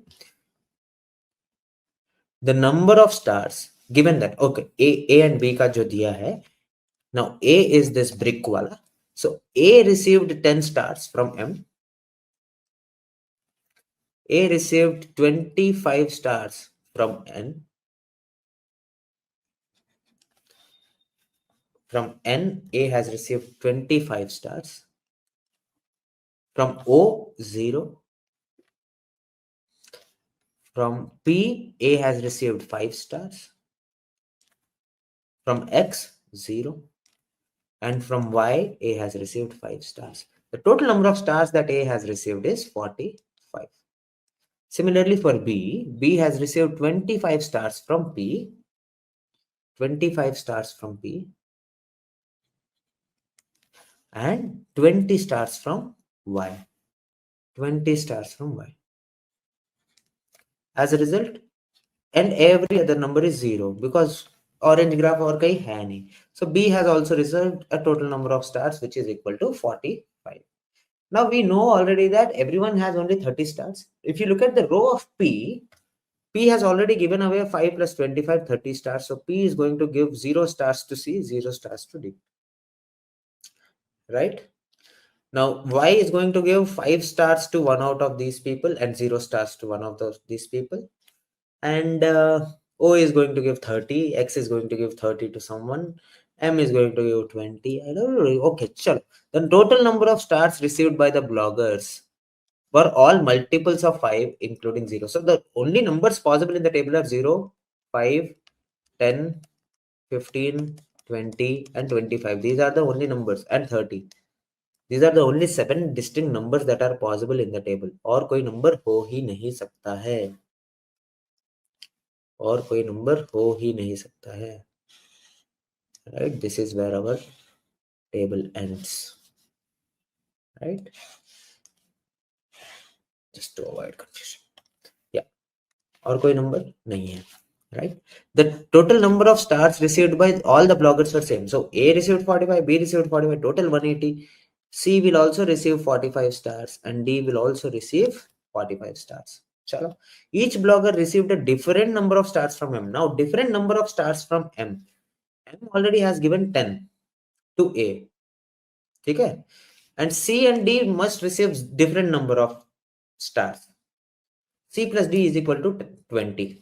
So one of them, so the 4 different numbers which add up to 30 is going to be 0 plus 5 plus 10 plus 15, out of which 0 and 10 are already there in the table. One of them will receive 5 and one of them is going to receive 15.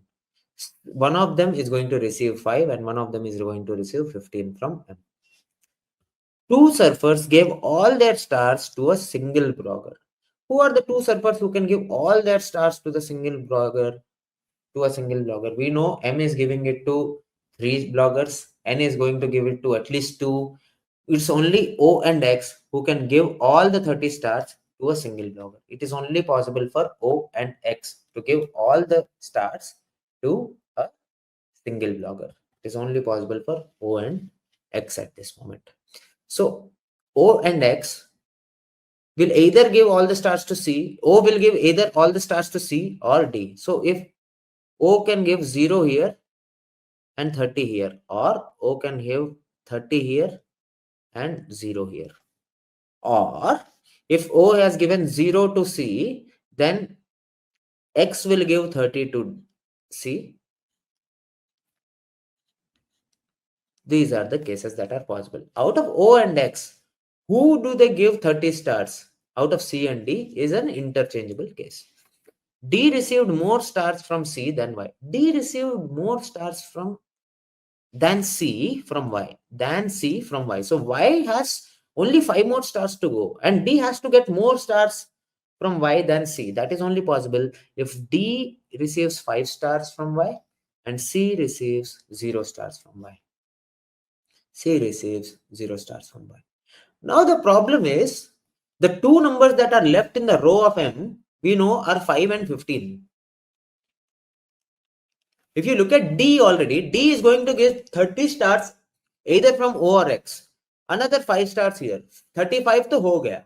Out of a total 45, D cannot receive 15 stars now from M because his total will cross 45, will surpass 45. That is not possible.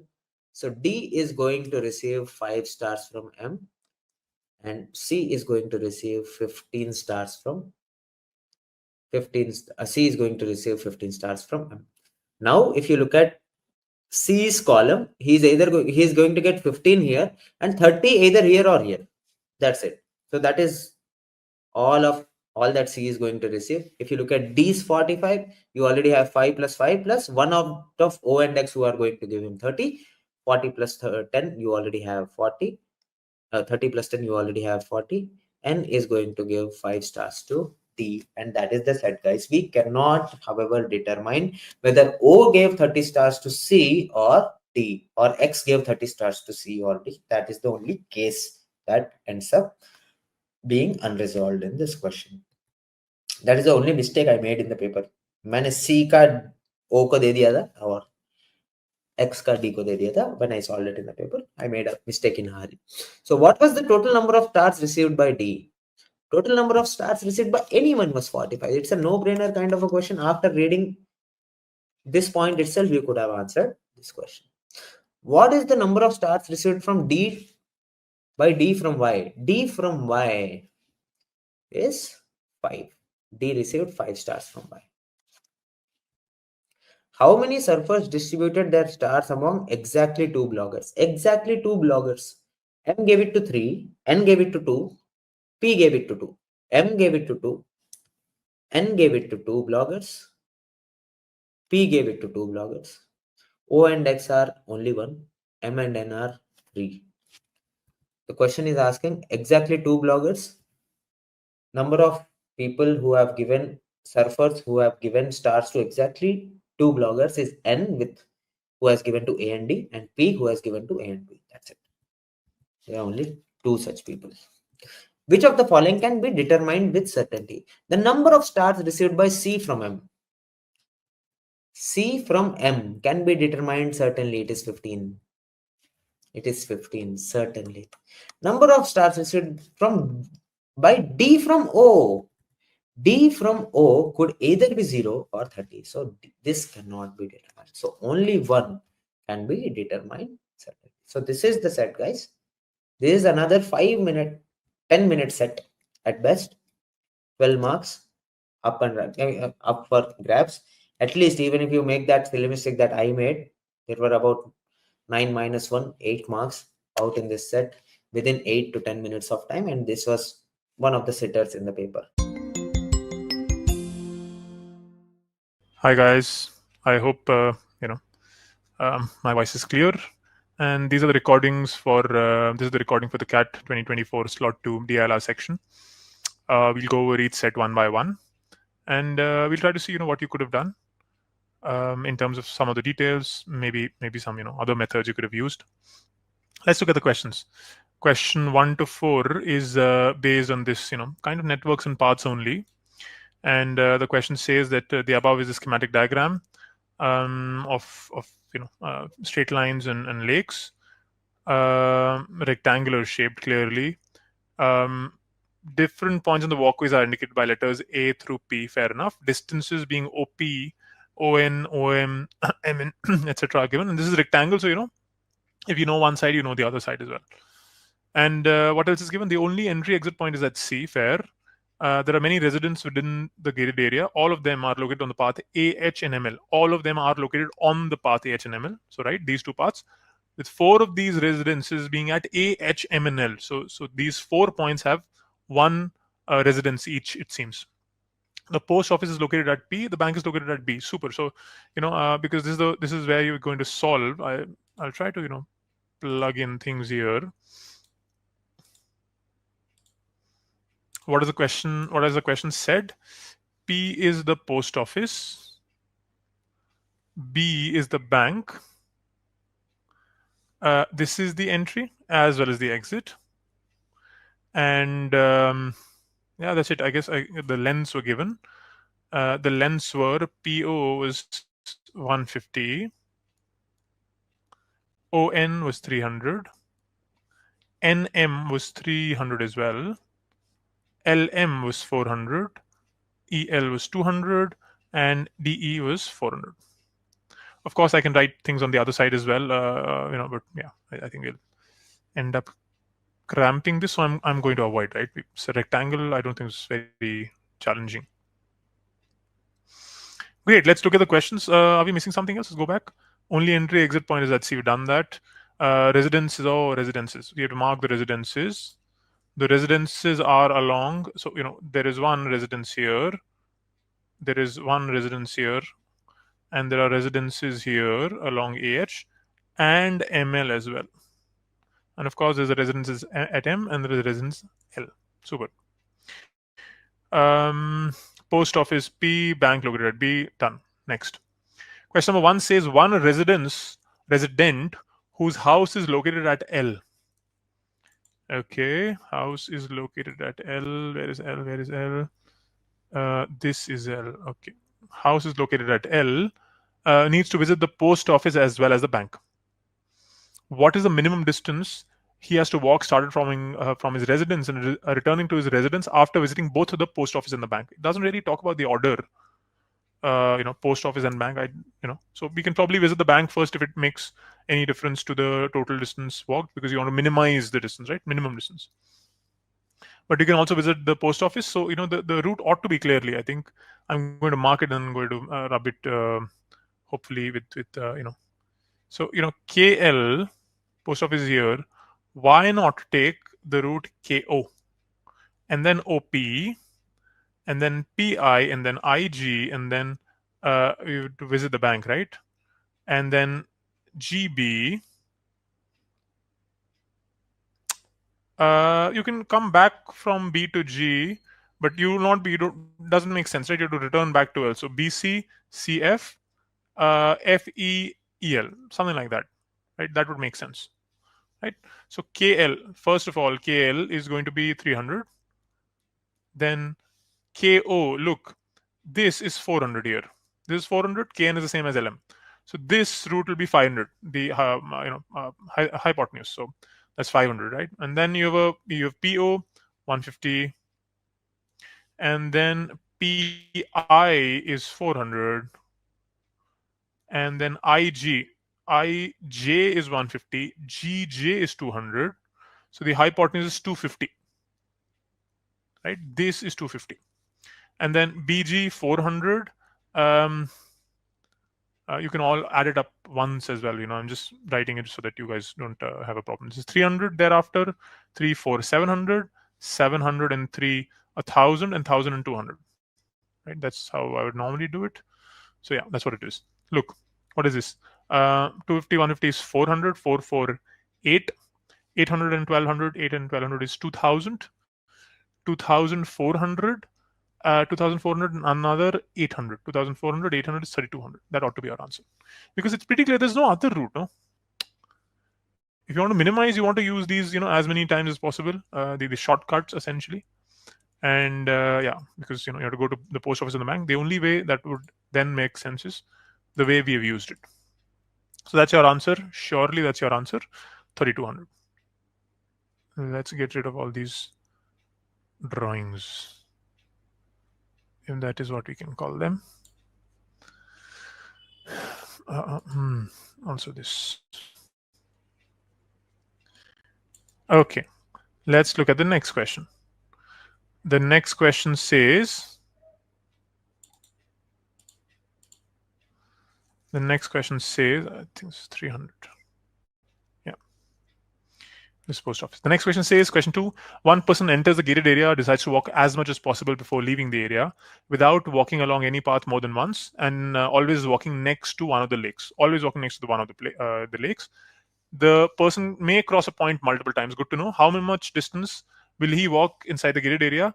If you want to, cover all the areas around the lake, you can basically do something like this: C to D, D to E, E to F, F to K, K to L, L to M, right? L to M, M to N, N to K. This, and back here. You're not walking on any path twice. Your route is something like this. This. You'll pass this point twice, which is okay, which is allowed. Here, and boom, here. So you basically have to calculate the perimeter of the lakes. That's it. That's what you need to do. Just calculate the perimeter of the lakes, and you'll find your answer. So the perimeter of your lakes is going to be, I mean, this one, the perimeter would be, this is 400, this is 300, 7. So perimeter is going to be 1400. This is also 4 and 3. So, this is going to be 1400 as well, perimeter of this lake. And then this is 200 and 300. So perimeter is going to be 1000. This is 2800 plus 1000 here, 3800. That's your answer. Question number 2 is option 4. I hope this is clear. Let's move on to the next question.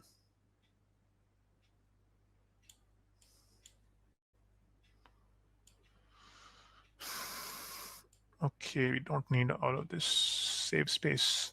Question 3 says, one resident walks within a gated area starting from A, okay, and returning to it without going through any point other than A more than once. Just A twice. Can't even go through another point once, right? Just once. More than once. So what is the maximum distance she can walk in this way? You want to walk within the gated area starting from A, ending at A. Now, look, you'll have to decide, right? So, I mean, what do we do? Do we do something like this? And something like this, or maybe skipping something in the middle, or are we going to go like this, this, something like this, right? You'll have to choose, right? What if you're trying to maximize maximum distance? If you're trying to maximize the distance, what you should try to do here is you should try to make sure that you walk along the paths of higher length, right? The greater distances, the 400s. If you have to skip a 200, it's okay. Try to avoid skipping a 300 for a 200. Yeah. So I think a good route would be AB. I'm going to draw that here. AB, BG, GF, FC, and I think a little bit of hit and trial here will help. CD, DE. You can't even pass a point twice, remember. So you can't go from E to F. You have to go from E to L. And it would probably make sense to go then all the way down, right? L to M, M to N, N to K. K ought to be here. I'm sorry. K ought to be here. Here, there's nothing. And then K to J, J to O, O to P, and super back to A. I think forming an H, right? That ought to be your best bet. So that'll be AB 150, and then BG. Should I do it here? 150 plus this is 400. BG GF is 300. And then this is 400 again. See if you add this up, right? It helps you. Fatapat add karna, it makes sense. But yeah, I'm just going to do these bits here. This 300, and then straight down is 1000. This is straight away a total of 1000. Could we have done something else here? No, I don't think so. No, I think this is the highest. Yeah. Then 1000 from here to here. Then it's 300. This 400.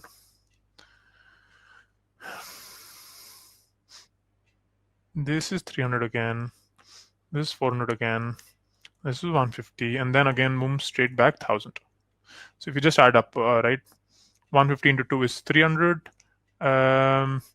300, 306, 639, 9 for 13, 13 for 17, 17 3 is 20, 2300, 27, 27 and 4, 27 and 4 is 3100, 3100 and 1000, 4100, 4100, 1000, 5100 meters. That ought to be your highest distance, the highest distance you can walk.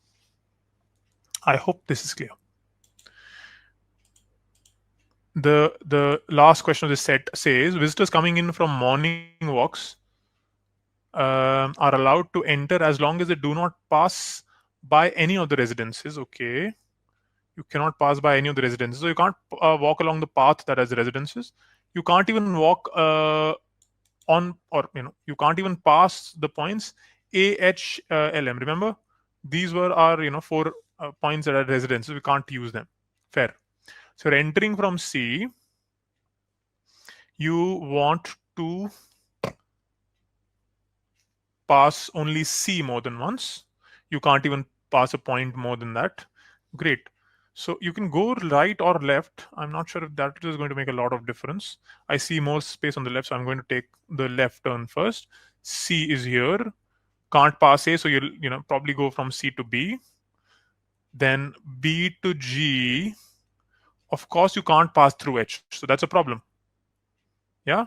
And since you're trying to maximize, you'll not take the shortcut. Forget about the shortcut now. Shortcut is done, right? You want to cover more points until unless the shortcut helps you cover an extra point. If that happens, that's a different case. I don't think that is going to happen. Because I think you can go then all the way down to J and then to I. Yeah. And then you can go from I to P, P to O. Again, is there a benefit of taking that that shortcut? No. You'll basically end up missing N because you can't go to M or L. You can't go to point M or L. So from O, you should go to N. I'm sorry.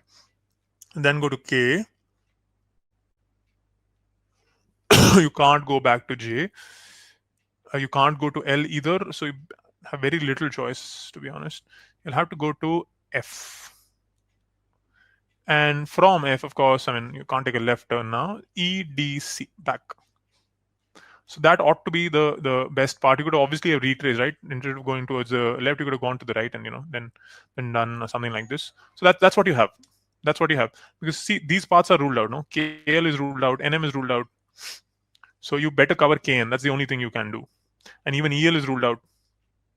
So FK, we're covering FK. We're covering FE here. This path is ruled out. This was ruled out. This was ruled out. So yeah. So we've actually covered everything, pretty much everything we could. So that ought to be our answer. That will come out to be, it's not that difficult at all. CB is 300. Then B all the way up to J is 6. This is 6. JI is 150. IP is 400. This is another 150, of course, PO, and then ON is 300. NK and then KF is 600. This is 600. This till here. FE is, of course, 3, and DE is 4. CD is 3. Just add this up, you'll get your answer. Right? 369, 900, 903, 150 twice. So 9 and 3 is 12. 12 and 4 is 16. 16, 3, 16, 3, 19. 19, 6, 25. 25, and this is 25, and this is 1,000, right? I hope you've got it right.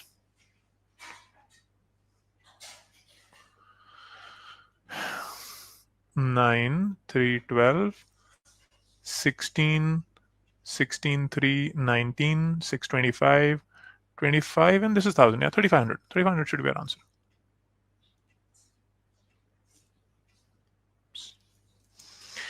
Let's move on to the next set. Yeah, I think this had just 4 questions.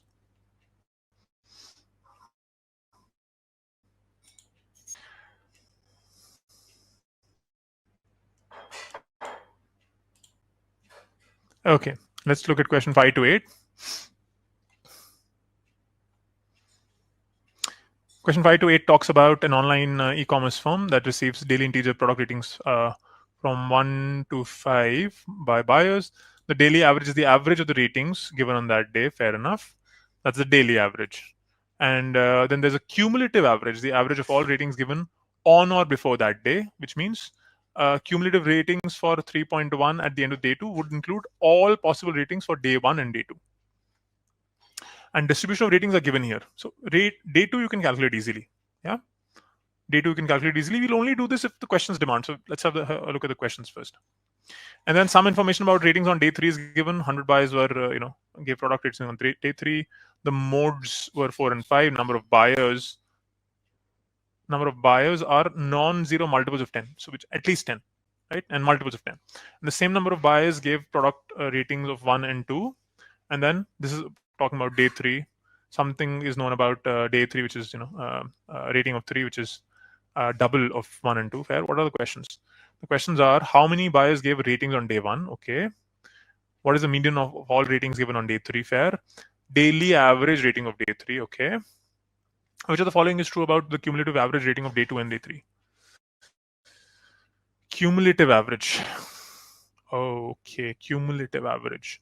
Cumulative average were the, all the other days. Okay, fair. So we'll have to be careful. We basically need the average rating of day 3 and even the number of buyers. Yeah, so you have to work this out using the data given. I think the data for day 2 is obviously going to be key. Let's first figure out data for day 2. 10 buyers have given rating of 5 each. That's a net 50 points. 20 have given 4 each. That's net 80. 10 have given 3, so that's 30. 10 have given 2, 20. 5 given 1, 5. Aha. 5 buyers 1. Okay, this surprisingly ends in 5. Okay, so this is what is this? 130, 130 and 50 is 130 and 50 is 180. 185. I hope you've done this right? 10 into 5, 50. 4 and 20, 80. 3 into 5. Aha, this is not 3 into 10. So the reason I was surprised was because, I could see this, we'll end up getting a decimal. So, yeah, we made a mistake here. It's 3 rating into 5 by 15.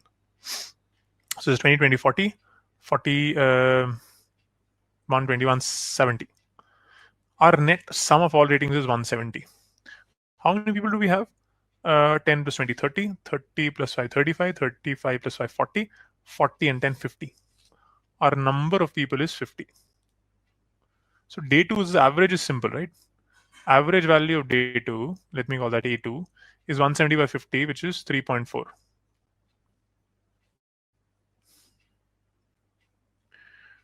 Good. And we have the net sum. How will that help us now? How will that help us? Look, should we write it at the next page where we solve our questions? I think we can. Look, day 1. Day 1, I just know that here, yeah. Let's make a small final table, right? I think that's going to help. Day 1, day 2, day 3, number of people that rate, average rating, daily ratings, daily average, and then cumulative average. In fact, maybe you should have a, number of ratings into daily average is the sum of all ratings, and then we can I think we can do cumulative average, so that will help. So if my daily average for day 1 is 3, if my number here were to be n, the total sum would be 3n. My daily average for 2 is 3.4. Another number is 50. You just calculate all that. Sum is 340. Cumulative average after day 2 is 3.1. That's not what the question says. Yeah. So what is cumulative average?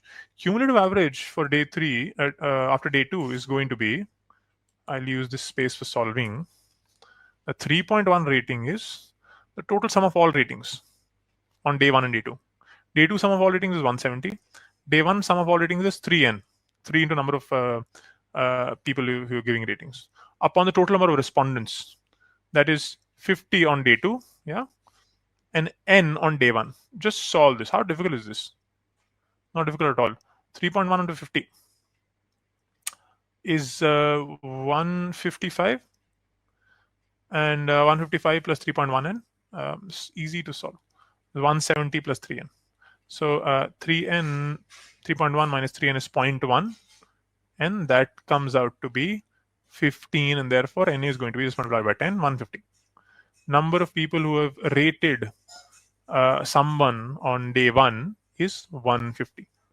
So that helps you, that will help you, and is 150. And the sum will be 450. That is also one of our questions, so that's done. 150, 450. Cumulative average, of course, was 3, is not. No big deal. And if you want to solve all the questions, of course, then we do need, in fact, except the first question, I mean, we would need to, solve for day 3 as well. So let's get of all this data because it's not required. What does the day 3 information tell us? That 100 buyers gave product ratings on day 3, just 100. The modes were 4 and 5, and the number of buyers giving product ratings are non-zero multiples of 10, right? So rating 1, 2, 3, 4, 5. These are the modes, right? The most frequent. And both 4 and 5 are the mode. It means the number of ratings given, rating 4 and 5 would be equal and greater than 1, 2, and 3. And these are all non-zero multiples of 10. A number of buyers given product rating of 1 and 2, and that number is half of the number of buyers who gave a rating of 3. 1 and 2 is half of 3. 3 is double. Right? Multiple of 10, what does that mean? I mean, this would have to be, and just 100 in total, right? Total is 100. So at least 10 each, 10 the minimum hai. So this would be 20. This 20, 20, 40, and 40 equally divided, thereafter the 60 divided would be 30, 30. Does this work out? It does work out because 30 is the mode, more than 10 and 20. And everything else we've met, right? Can ratings for 1 and 2, rating 1 and 2 be 20 each? Multiples of 10 only, non-zero multiples. So 20 each would mean this is 40. Now this doesn't work out because 40, 40, 80 would mean ye 10, 10 aa raha hai. 10 is okay, but it ceases to be the mode, right? It ceases to be the most frequent. So ye nahi ho sakta. 30 to koi chance hi nahi hai because 30, 30, 60, this is already greater than 100.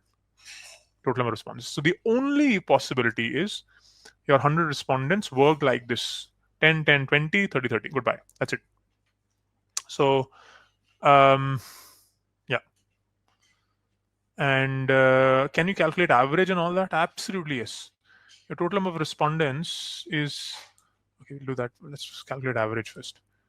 Your total sum of ratings will be 1 into 10, 10, plus 2 into 10, 20, plus 3 into 20, 60, 4 into 30 plus 5 into 30, that's 9 into 30, 270.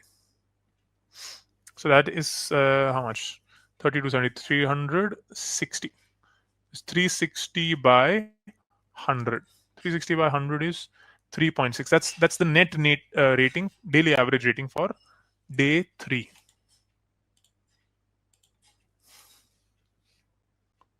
3.6, 100 respondents, 360 net sum. Cumulative average, do we need cumulative average? Question number 4, we need cumulative average. Now, what will cumulative average be? At the end of day 3 is very simple. The total sum, 450, 170. We had 3.1, but yeah, it's just 450, 170 is 620. 620 and 360 is 980. How many respondents? 150, 50, 200. 200, 100, 300. Yeah. So this is a irritating whole number, right?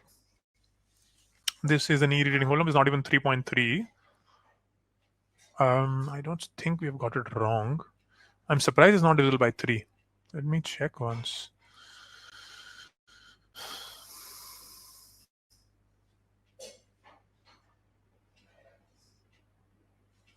This was 170 only, right? Yeah.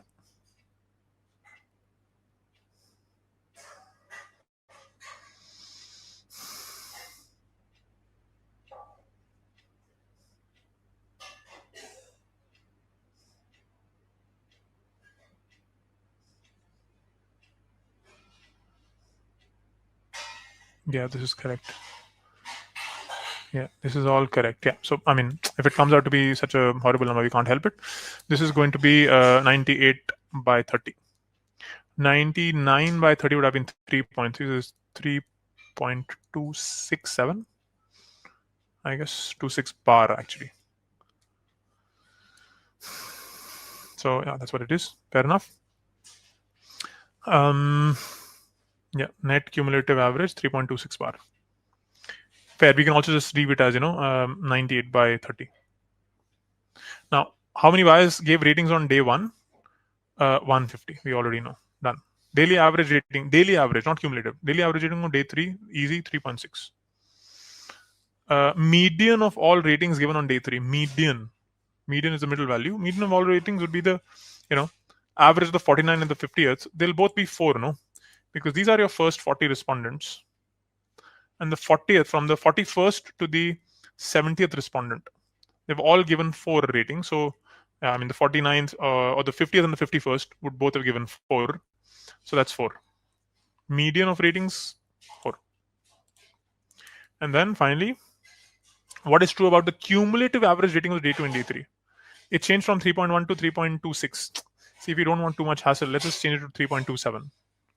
3.1 to 3.27. What is the change, or what is the percentage change? Because it talks about the percentage change. It decreased. This is not correct. The cumulative average decrease is not correct. The cumulative average of day 3 increased by more than 8%. Okay, we'll have to check the percentage. This is, let's say this is a change of 0.16 upon 3.1 into 100. So that's 16 upon 3.1. 16 by 3.1 is very, very close to 5, right? Close to 5%. Yeah, more than 5%, but not more than 8%. So the cumulative average of day 3 increased by a percentage between 5 and 8. Absolutely right. Because it's 5 point something. It's 5 point something, right? 3.1 into 5 is 15.5. So it's more than 5%. Less than 5 is the wrong answer. Option 3 is absolutely right. I hope this set is clear. It's a decent set. I don't think it's either very long or very difficult. A little bit of calculation, a little bit of work, of course. You can't run away from that. Let's look at question number 9 to 12. Okay, guys. Let's look at question number 9 to 12. Okay, what does 9 to 12 say? 9 to 12 says there are 2 plots. Okay. And 2 plots, they have PAT, profit after taxes, and then there is ES, employee strength, and the question also talks about the percentage of the firm's PAT. So percentage value that is spent on research and development, right? Obviously, it's a percentage. So its final application will happen on the PAT, as in if you want the final value. And the PRD values are proportional to the areas around the points representing each firm. Areas around the points. So areas would mean these circles, right?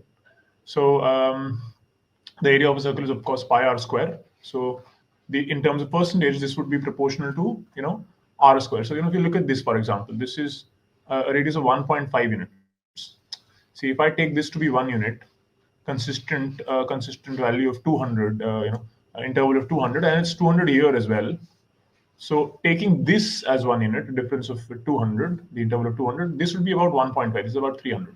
So we're not going to take this as 300, or maybe we would have to if we need the value. Let's look at the questions once. But in terms of units, this is 1.5 unit. This is about 1 unit. This is about half a unit. This is about 1.5. This is about 1, right? Because the total is 2. So yeah, this is about 1 unit. And so on and so forth, right? Both sides. This is true for both sides. So yeah, let's look at the questions. Question 1 says, assume that the annual growth rate in PAT over the previous year remained constant over the years for each of the 6 firms, right? So a consistent rate of growth. Which firm had the highest annual growth rate? Look, if I'm looking at annual growth rate, yearly growth rate, and because you're looking at all firms from 2019 to 2023, fixed period of time, we can just calculate the total percentage change. That will also work. The firm from these 4 options, which has the highest percentage change, will have the highest annual growth rate as well, because we're talking about a fixed period of time. So, let's look at the options. Firm B's PAT changed from 2,800 to, okay, I think this is B. This is B, right? Yeah. Because there is small, I think this has to be, yeah, this is B, this is D. I hope it's visible on screen, right? This is very fine margins in terms of the legibility, but yeah, this is B. So B has changed from a 2800 pad right here to a 3800 pad. So the percentage change is, of course, the change in value, which is 1,000 crores or 1,000 units, whatever it is, upon 2800 into 100. So that comes out to be 1,000 by 28. 1,000 by 25 is 40. This is going to be 30 point something. So firm B is 30 point something. What is firm C? Firm A, let's check. Firm C changes from 2,400 to 3,000. 2,400, 3,000, 600 by 2,400, right? 600 by 2,400 is 1 by 4, 25%. Firm C is much less than B. A has gone from 3,000 to, this is 3,900, right? Right in the middle. 3,000 to 3,900 is 30% change, exactly 30%. This was 30 point something. It's not 30 point as in 30s. B is in 30s, much more than A, which is exactly 30. Right, 30 to 3,900. I hope I don't have to do this for every single company, because 3,000, 3,900. That's a change of 900 crores, 900 points upon initial value into 100. So this is exactly 30. Firm E has gone from 2,400 to, this is 3,500. Now this is nearly 50%, right? 2,400 to 3,600 is exactly 50%. This value is exactly 50%, slightly less. Even if I take 35 here, it's going to be much more than 40%. So surely E is the answer. Your answer is, without a shadow of doubt, E. I hope this is clear. Let us move on to the next question. Must also create a bit more space here. Okay, next. Question 2 says the ratio of the amount of money spent on, now we're talking about the amount of money, right? We're not talking about the percentage, because it's talking about R&D. So the amount of money spent by firm C in 19 to 2023, ratio. Now in 2019, C has spent from 2,400, 1.5, right? 1.5, the radius is 1.5. So in terms of the value, it will be pi r square. I'm going to ignore pi because you're looking at the ratio. Pi will get cancelled out. Right? So pi r square as a percentage, ignore pi. R square is 1.5 square into, and I mean, we can have 100, but again, it's a ratio, it will cancel out. Let's assume this was 1.5 square percent. So upon 100 into 2,400 crores is to, C's values in 2023 is, this is 1 unit. 1 unit, right? So 1 square upon 100 into 3,000. So, this is 3 by 2 whole square. 3 by 2 whole square is 9 by 4. 2,400, 3,000. This is 600 into 4. 600 into 5. 9 by 4 into 4 is to 5. That's 9 is to 5. Straightforward. I hope this is clear. Straightforward question. Yeah. Question number 3. Which among the firms A, C, E, and F have the maximum PAT per employee? PAT per employee in 2023. PAT per employee for A. PAT per employee for A is going to be straightforward, right? 3,900 by 1,300. 3,900 by 13 is 3 crores. Firm E. Firm E is 3,500 by 14. 3,500 by 14 is definitely less than 3, right? This is 3,500 by 1,400 employees. 1,400 into 3 is, 4,200. We're looking at the maximum value. So E can't be the maximum value. This is less than 3. There's no doubt. Don't waste time finding the exact value. It's not required. For F, this is 3,200 by 1,000. 3,200 by 1,000 is 3.2. For firm C, it is 3,000 upon 800, right? 800 employees. 3,000 by 800 is almost 4. 3,000 by 800 is actually 3.75, because it's 30 by 8. 30 by 8 is exactly 3.75. Surely your answer is firm C. This so far is turning out to be the easiest question, right? I mean, the shortest also. Option 4 says which among the firms C, D, E, and F have the least amount of R&D spending? Amount of R&D spending per employee. Now this involves everything clearly, right? Because we have to think in terms of actual R&D spending, not just percentage, and divide that by the number of employees as well. So let's look at this figure for D. And again, I'm going to ignore constant, right? Pi is a constant. It's going to get multiplied for each of the 4 firms, so ignore it. So for D, this figure is going to be 2023. This is going to be this circle has a radius of 1. So 1 square upon 100, 1%, right? 1 square is 1% of the PAT, which is 2400. Oops. Upon the number of employees per employee. So number of employees is 800. Look, I will ignore the 100 because again, this 100 is going to come up in every case. It's just part of the constant. Can't ignore this. So I'm just going to take the percentages, which are the square of the radii, into PAT upon employee strength. For D, that figure comes out to be 3. What the units are, we don't know. We don't care. We just have to compare the highest to the lowest. We're talking about the least here. D has a value of 3. Let's see what the others throw up. What is C? C is radius of 1. C has a radius of 1. So 1 square into 3000 upon 800. 1 square is obviously 1 into 3000. We've just done this calculation upon 800. So this figure is going to be the same, right? Just done it 3.75. Definitely not the least. A waste of time in terms of, surely it's not the answer. E, what about E? E is here. E is 3500. And what is this? 1, 2, 3, right? 1.5, right? 1.5 is your percentage of 1.5 square, 3 by 2 whole square, 9 by 4 into PAT 3500, employee strength 1400. So 35 is 7 into 5, 14 is 7 into 2. This is 45 by 8. 45 by 8. 45 by 8 is more than 5, right? Greater than 5. There's no way this is the answer. Firm F, finally, last option. Radius is 1. So 1 square, which is 1, into 3200 upon 1000.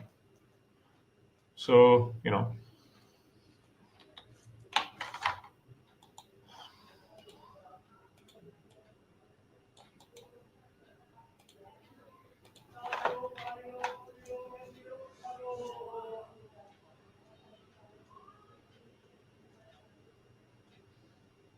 I'm unable to write. Never mind. This, is 3.2. So, clearly this is not your answer either. Your answer is firm D because it's 3. Relatively straightforward question. I hope you got it. Let's move on to the next set, question 13 to 17. I'm just going to make some changes to my writing tab. Okay, great. Next question says, the next question, I remember this doing, remember this in the exam because I felt this was one of the 2 sets that you could quickly have solved fully, and then maybe picked up a few questions here and there from the others. And this has 8 gymnastic players, coached by 3 people, fair, and Yuki trains only even number of players. The people the coaches train is given, or the people they don't train is given. There are 7 players, and some other detail is given. If you read all this, you'll realize a good, simple, because there are not too many variables. A good, simple table to make would be player numbers 1, 2, 3, 4, 5, 6, 7, 8. Super. Actually, we have a lot of space on the right. We can use it. And then, of course, the coach names, and then the ratings. There's a simple, neat table to make here. And let's start filling this. Every coach is trained at least 2 players. Good. Yuki trained only even numbered players. Okay. Everyone is coached at least two. So X, Y, Z all have trained at least two. Super. Now we have 8 players. Everyone is training at least two. I don't think there are too many cases, and I think if we combine that with point number one, we'll probably end up with even lesser cases. So we'll look at what we can do here. Yuki trained only even numbered players. So Yuki may not have trained 4 people, so I can't hang around and say just focus on 2, 4, 6, 8. What I'm going to do is actively say that Yuki did not train odd number players. So Yuki did not train player number one, nor player number three, not player number five, not player number seven, because that is definite information, right? Even if it's a negative piece of information, it's a definite information, use it, helps you. Zara trained only odd numbered players, so no even numbered players. So player number 2 was not trained by Z, neither was player number 4, nor was player number 6, nor was player number 8. Super, good. Good news. Next. The coach's value to player gives integer ratings on a scale of 1 to 7. 8 players, 7 ratings, good. 1 being the lowest, 7 being the highest, good. The question says Zen are trained more players than Yuki. Good to know. X has trained more players than Yuki. Okay. Now, we can actually start from here, right? If Y has trained 2, X has trained more than 2, surely, because Y would have trained at least 2, we can probably make cases. Yeah. Would that be prudent? Let's see. If Y has trained 2, Z would have trained, X would have trained 3, that's 5, then Z would have trained 3. That's one possibility. Obviously, it is also possible that Y trained 2, X trained 4, 6, and Z would have trained 2, 8 players in total. Yeah, with Y as 2, X can either be 3 or X can be 4, Z automatically comes out. X can't be 5 now because 2 plus 5 is 7, and then Z would only be left with 1 player, so that doesn't work out. Could Y have trained 3 players? No, because X has to be more, at least 4, and then Z would end up having just 1 player to train. That violates the given condition. So we actually, in terms of number of players, we have only 2 possibilities. I think it is useful to know that these 2, the ones given here. And that means we move ahead. We move ahead and look at what the question was trying to say. Player 1 and player 4 were trained by the same coach. Now, player 1 is not trained by Y. Player 4 is not trained by Z. If they have to be trained by the same coach, that coach has to be X, surely. Very useful piece of information. While the coaches who trained player 2, 3, and 5 were all different. 2, 3, and 5, 3 players, 3 different coaches, X, Y, Z. Now, 3 and 5 have not been coached by Y. 3 and 5 have not been coached by Y. So, 2, 3, 5, if I need Y somewhere, it has to be player number 2. And then 3 and 5 will be coached by X and Z. One will be coached by X, the other will be coached by Z. So, yeah, fair enough. Next, player 5 and 7 were trained by the same coach. Good to know. Right? Player 5 and 7, same coach. And they got the same rating. Aha, good to know. So if 5 has a rating of n, then 7 also has a rating of n. Same rating. All other players have got a unique rating. Fair enough, right? 7 players, 8 plus 7 rating. So someone has to get 2 people have to get the same rating. Everyone else has a unique rating. So all ratings from 1 to 7 will feature. That is good to know. The average of the ratings of all players was 4. Average. Now I have 8 players, right? I have 8 players. Average is 4. It means sum of ratings is 32. That's my sum of ratings. How is that possible? How is the sum of 32 possible? If my sum is 32 and everyone has each of these, I mean, all the players have at least 1, 2, 3, 4, 5, 6, 7. I have 7 unique ratings.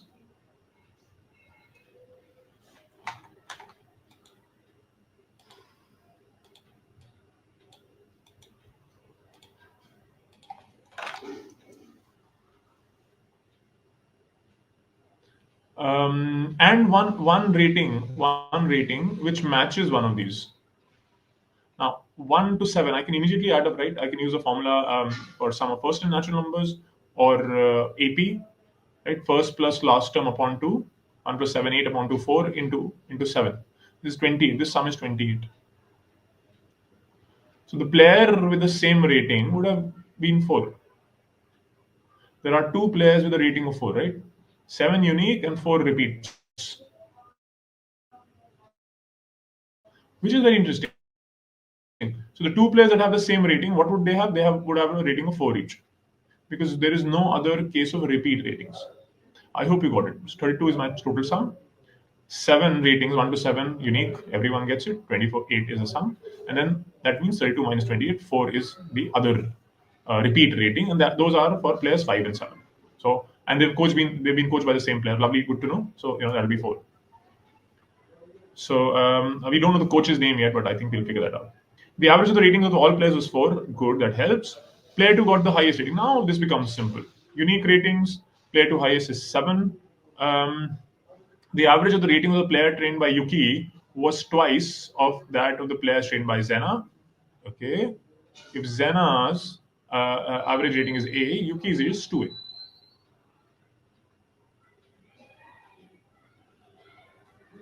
And 2 more. Yuki's rating is 2 more than that of the players trained by Zara. So, Zara would be 2A minus 2, 2 less than Yuki. Now, I know the sum of ratings, right?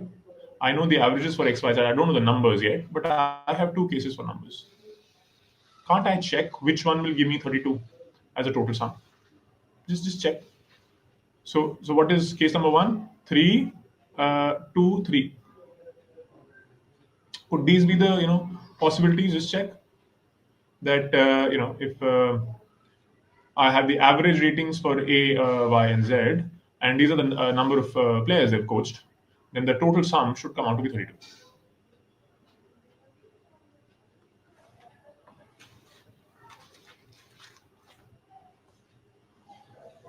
So yeah, this is 3A plus 6, 3A plus 4A, I'm sorry, 7A.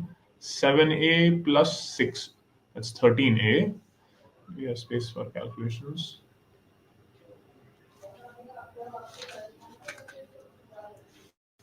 13A, and we had a minus 6. 13A minus 6 is 32. So that will give me A as 38 by 13. Now 38 by 13 is not A is not a natural number, right? Average ratings can't be decimals. Definitely not 38 by 13. So so surely, right? I mean, you'll have to rule this out. You'll have to rule out this case, which is good for us because it gives us space. This is gone, and thus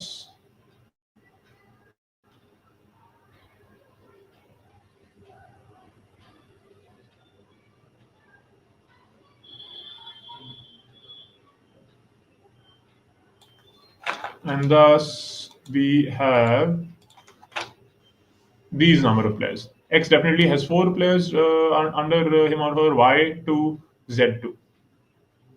And we'll have to check what A comes out to be. This is 4A plus 4A, 8. 8 and 2A into 2, 4, 4, 4, 12A. So 12A.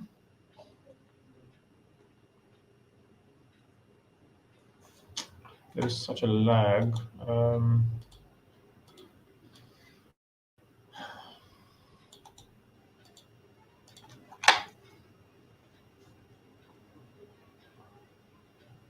Yeah. 12A minus 4 is 32.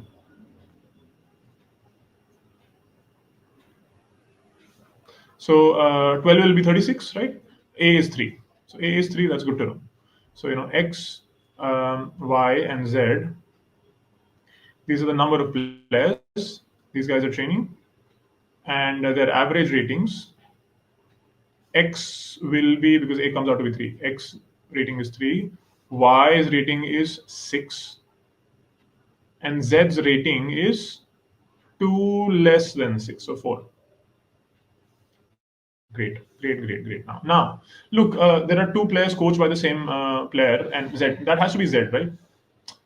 If I have an average of 4 with 2 players, the only possibility is this. And why do I say that? Y is an average rating of 6. Y is training one player with a rating of 7. So the other player would have a rating of 5. 2 players with average 6 means 12 is the sum. So who has a rating of 5? We'll have to figure that out. And I think we have one line left. Player 4's rating was double of player's 8 and less than player 5. Player 5 is a rating of 4. 4 is less than that and still double of something, so even. So player 4 would have 2 as a rating. 8 has less, so 1. There's no other possibility here. And Y needs to coach 2 players. Y needs to coach 2 players. Y can't coach player number 1 or player number 3 or player number 5. So the only player left for Y to coach is player number 6. And the rating of that player is going to be 5 to get a sum of 12, to get an average of 6. Y we have done. Super. Now, Z, this must be the only possibility, right? Z with an average of 4. Because what other case would you have? 7 and 5 are taken. 6 and 8, 6 and 8 doesn't make sense. 6 and 2, right? If I want an average of 4 from 2 players, I want a sum of 8. How do I get a sum of 8? 7 plus 1, that is not possible. 7 is coached by, player with rating 7 is coached by Y. 6 plus 2, 2 is coached by X, not Z. 3 plus 5, 5, someone with the rating of 5 is coached by Y. So the only way to get a rating of 4, average rating of 4, is if these two players coached by the same person, that coaches Z. I hope this is clear, because once you get it, you basically get everything. You have the 2 players with Z, everyone else has been coached by X. So, X, X, and X here. 1, 2. Now we won't be able to figure out who is 3 and who is 5. Those are the only 2 rating types. 1, 2 we figured out, 3 not figured out, 4 we figured out, 5, 7 figured out. So this would be 3 or 6. And of course, the other player would be 6 or 3. That's it. So let's look at the questions now. What best can be concluded about the number of players coached by Zara? Zara, of course, 2 players. This is straightforward. Question number 2. What is the rating of player 7? Player 7's rating is 4. Right? Player 6 rating of player 6 is 5. How many players can the ratings be determined with certainty? Out of 8 players, 6 players we can determine with certainty. So the answers here are, let me mark them here once. The answers here are exactly 2 for question 1. Rating of player 6 of player 7 was 4. Rating of player 6 was 5. And 6 players, their ratings can be marked with certainty. 4, 5, 6. Very nice. Let's move ahead, guys. Let's move ahead and solve the last set. Let me just check if everything is working.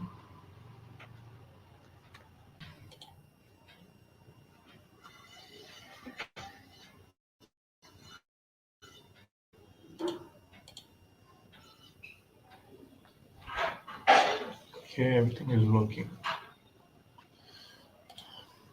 Good. Last set. What does the last set say? The last set says that there are 10 numbers placed in 10 slots.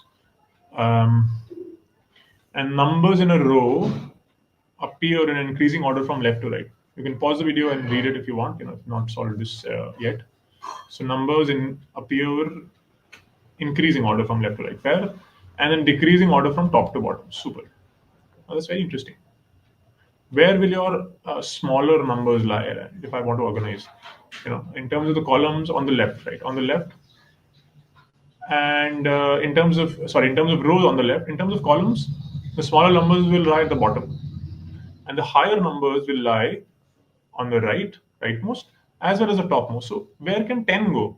10 has only one place then. Right? Because 10 can't go here. Right? I can't put 10 here because then I need a higher number to the right. That's not possible. I can't put 10 here because I would need a higher number here. That's not possible. The only place possible for 10 is row 1, column 4. Done. That's the best part about this question. Then the question says 1 is placed either in the same row or the same column as 10. Same row or same column. If it's in the same column or same row, then 1 would be here. If it's in the same column, then 1 would be here. So there are actually just 2 possibilities, and I think both may be worth exploring. We may need to make cases. Let's see. Let's see if we need to make cases. If we don't, that'd be good. If we need to, we have to. So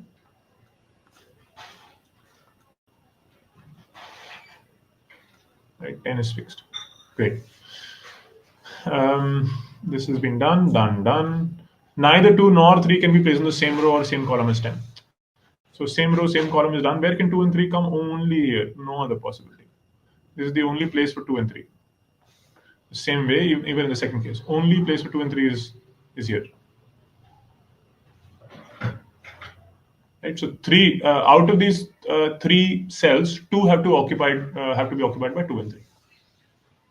Neither 7 nor 8 can be placed in the same row or same column as 9. Now, 9 is a very big number. Where can 9 go now? Can 9 be here? No.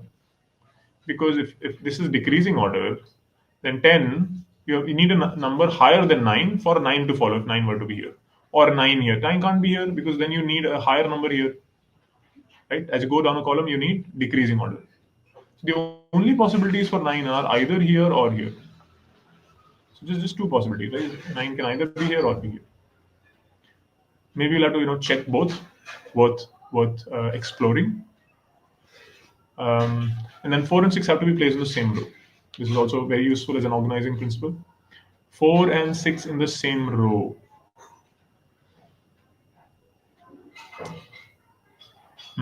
Now, should we use this first, 4 and 6? Now, where do I put 4 and 6? Here is possible, here is not possible. 4 and 6 will never be in these 2 positions because 2 out of these 3 have to be occupied by 2 and 3.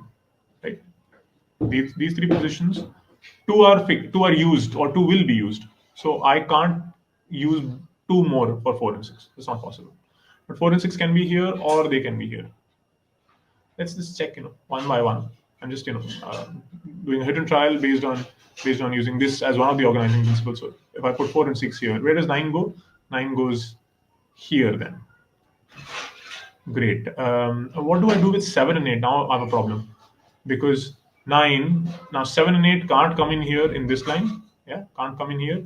7 and 8 can't come in here. I'm only left with one place for 7 and 8. That's not possible. 2 numbers need 2 places. So that basically tells me that 4 and 6 cannot appear here. Goodbye. What about the others? What about the other positions?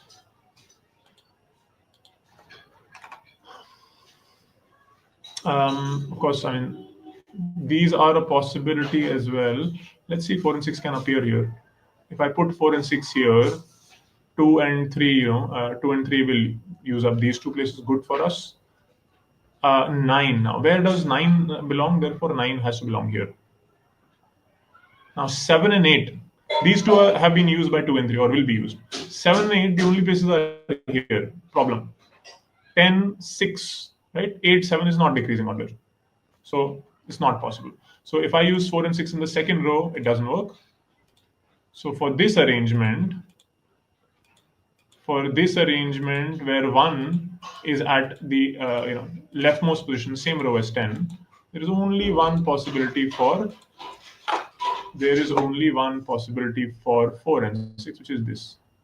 Let's hope this works because it's the last possibility. If this doesn't work, you've checked 4 and 6 here, you've checked 4 and 6 here, doesn't work here, it means we'll have to discard the idea that 1 belongs here. And therefore, we'll have to focus on the second case. Good. 4 and 6 is here. Problem, immediate problem. Where do I put 2 and 3?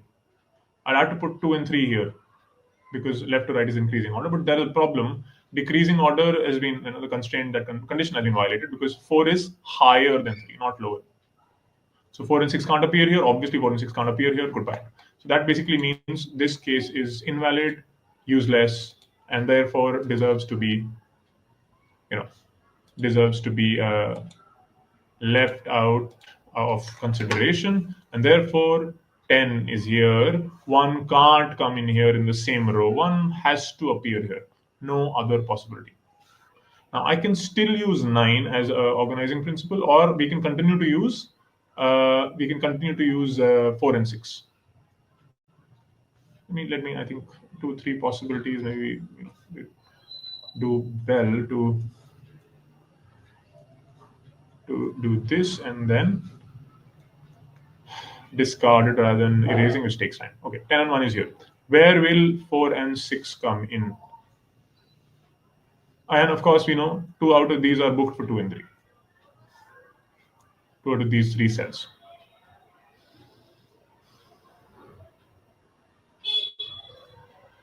I think we would not be, not be a bad idea to fix 9 first. Or not. Let's just go ahead. If 4 and 6 are here on the left side, 4, 6, increasing order, so same row. 2 obviously can't come in here because then there's no smaller number. Okay, 4, 6. Where will 9 go? Let's see if 9 can be here. If I can put 9 here. 4, 6, 9. Good. I'm left with 8 and 7 then. 8, 7. Okay. 1 is done. 2, 3, 4 is here. 5. 5 would surely have to be here. 5 can't be here because then you need a bigger number. You're left with 2, 3, 5 now. So 5 will have to come in here. And either 2 or 3 here, and either 3 or 2 here. This actually does work perfectly, right? 6, 2 or 3 decreasing order, 5, 9, 5, 3, 2, 10, 8, 7, 1. Everything is in order. This definitely works out. Good. Hit and try, right? I wouldn't say we got lucky. We've just been trying so much. So this works out. And we got this case by first pushing or first fixing 4 and 6 here and then trying 9 here. Can we just try this again? 4, 6 here, but not 9, not here, but here instead. Can I put 9 here? No, the problem with putting 9 here is, where do I put 7 and 8 now? Right? Can't be put here, can't be put here. And I can't really put 7 or 8 here. So, if I put 7 or 8, one empty place, I'll have to put 8 or 7 here. And what do I do with this number then? Right? Let's assume this is 8. Let's assume this is 7. Then this is not decreasing order because 8 has to be followed by a smaller number. And further decreasing 7 doesn't make sense. Right? A smaller number here could have been 9 has been taken. 9 is not lesser. 6 has been taken. If I put a 5 here, let's say, then 8, 5, 7 is not decreasing order. So the moment I put 9 here, having put 4 and 6 here, I cannot put 9 here. So clearly the case above works and the case below doesn't work. This is a working case. We'll park this and we'll see if other cases work out. Using 4 and 6. Using 4 and 6. I think this would work out much better on pen and paper. But that's it. This is 4 and 6. Good. Of course, now if I'm putting 4 and 6 here, 9 would have to come in here. Good. Again, where do I put 7 and 8? I cannot put 7 and 8 anywhere because the only place left is here. And then this is not decreasing order. Because 6 is here, I can't put 7 here. Yeah, so this doesn't work out. Putting 4 and 6 doesn't work out. I have to put 9 here if I want to arrange the order. And then 7 and 8 have no place. So sorry, this doesn't work out. So what are we left with? We are left with the second row for 4 and 6. The second row. First row is done.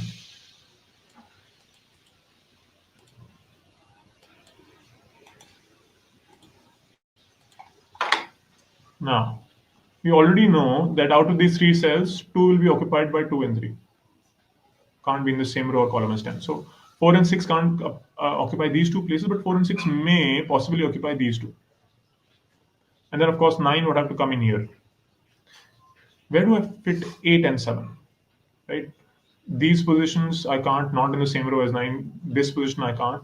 So 8 and 7 are fixed for these 2. That doesn't work out because these 2 I've already taken. Right? Once I fix 4, these 2 have to be taken by 2 or 3. So 7 and 8 are left with just one cell for themselves, and that is wrong. That doesn't work out. So this is definitely not valid. So 4 and 6 do not belong to the second row. Do 4 and 6 belong to the third row? Let's check if 4 and 6 are here. If 4 and 6 are here, problem. Where do I put 2 and 3? 2 and 3, what I would then have to put here. right? Away from 10 in the same row column. And now this violates the decreasing order. 3 is smaller than 4, not bigger. And thus I can't even put 4 and 6 in the third row. Can't put in the second row. Only possibility is 4 and 6 here. So that actually gives us the only possible case.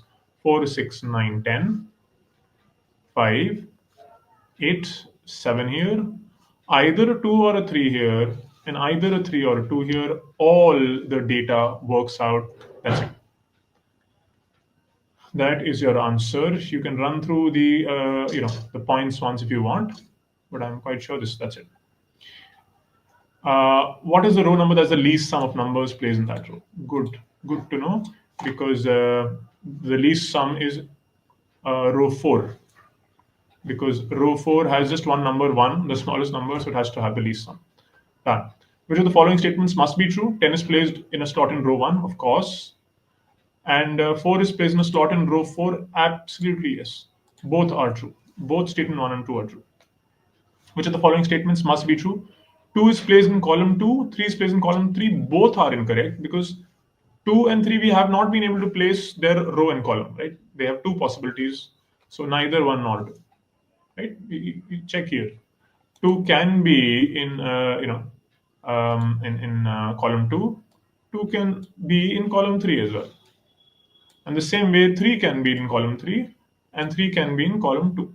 So nothing you can do about it. Both are false. How many slots on the grid cannot be determined with certainty? 2. The places for 3 and 2. They can't be determined with certainty. All the others can. So that's it.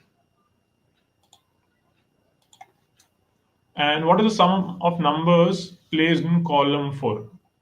Column 4 sum of numbers is 10 plus 8 plus 7 plus 1. 18, 25, 26, right? So that's your answer. That's it. This is the sum of numbers in column 4. It's 26. That's it.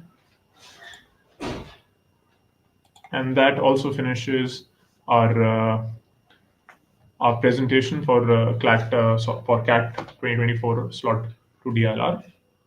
I hope you got it. Revisit the solutions once if you want. Thank you. Hello everyone. I'm going to now record the LRDI section of slot 3 CAT 2024. To just give you a preview, I think this particular CAT with the LRDI has been one of the easier ones of the past 3 to 4 years. And there's a slight difference in the pattern. We had 5 sets, 2 of them having 5 questions each, and 3 of them having 4 questions. That was not the case last year and a couple of years post-COVID. In terms of level of difficulty, I think there were far more doable questions in this particular CAT compared to the previous CATs. And let's kind of look at all the sets and then try to solve them as a part of the session. Okay. This set, the first set, it was one of the sets where I remember one of my students coming back and saying, "Sir, I solved it. I couldn't believe it was so easy. So I had to go back and see whether they are missing something." So there were a couple of sets like this. And we always see that there's one set in CAT that's a little easy. Okay. So question says, over the top OTT subscribers of a platform are segregated into 3 categories: kid, elder, and others. Some of the subscribers use one app and the others use multiple apps to access the platform. The figure below shows the percentage of total number of subscribers in 2023 and 2024 who belong to the kid and elder categories. So what do we have on the x-axis? Kid, elder, and then this is 2023, 2024. And on the y-axis, we have percentage of total subscribers. Okay, so whatever we have here is a percentage of the total subscribers. The following additional facts are known about the number of subscribers. The total number of subscribers increased by 10% from 2023 to 2024. In 2024, half of the subscribers were from the kid category, 2/3 from the elder category, and using one app.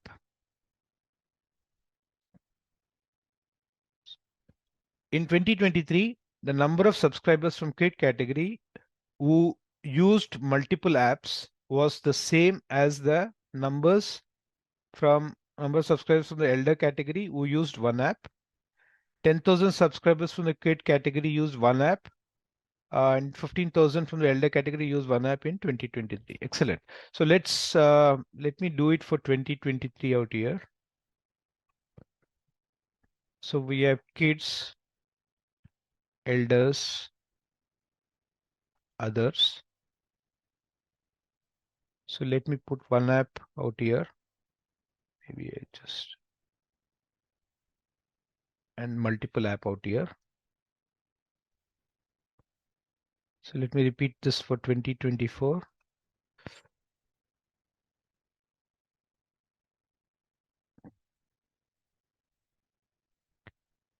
Kids, elders, others. One app, multiple app. Okay. So what do we have here? First data. So let me pull these data out. Kid is 15%. So remember this 15% is percentage of the total subscribers in 2023. Elders is 20% in 2023. So the rest of them must be 65%. And then in 2024, we have kids is 20%. Elders is 30%. So the others must be 50%. Okay. Now let's look at each one of this. The total number of subscribers increased by 10% from 2023 to. So basically we are saying this increase is 10%. This is the total subscription. 2024, half of the subscribers from the kid category and 2/3 of subscribers from the elder category used one app. So half of these people, so this will be 10% of the total subscribers. This is 2/3, this is 20% of the total subscribers from the elder category. So this is the case. Okay. So we're taking case of condition 2 as well.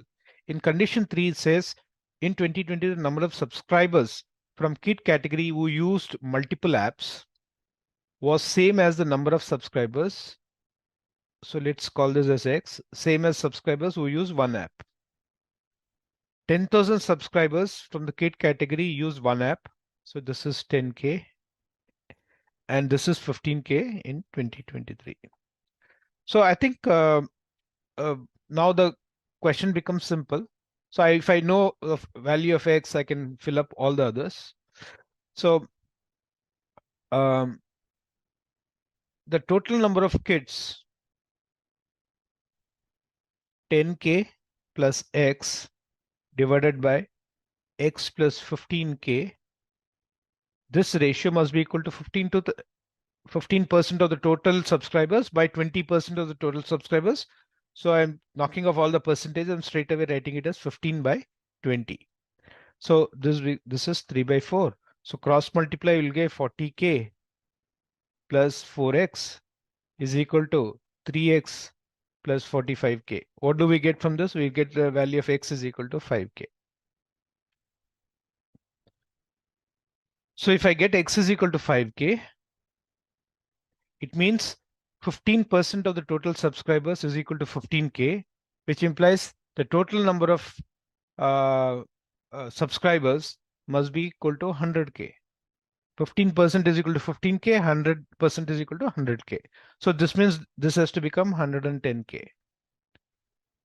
I think the rest of the things will be, let's look at the question. How many subscribers belong to the others category in 2024? Others category in 2024 was 50%. 50% of 110K. The answer is 55,000. What percentage of subscribers in the kid category used multiple apps in 2023? What percentage of the kid category? 5K out of 15K. So that is 1/3. That is 33.33%. 5 by 15. What is the percentage increase in the number of subscribers in the elder category from 2023 to 2024. So this can actually be done by two methods. One is either, let's take the numbers. So this will be 20K and this will be 33K. So from here you can see that it is moving from 20K to 33K. That's an increase of 65%. So the correct answer should be this. The other option is we know that it is moving from 20% to 30%. That's a 50% increase in percentage terms. And the population is also going up by 10%. So you do successive increases formula, A plus B plus AB by 100.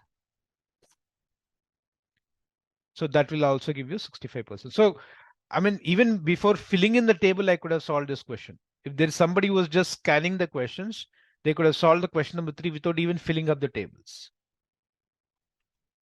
Okay. What could be the minimum percentage of subscribers who use multiple apps in 2024?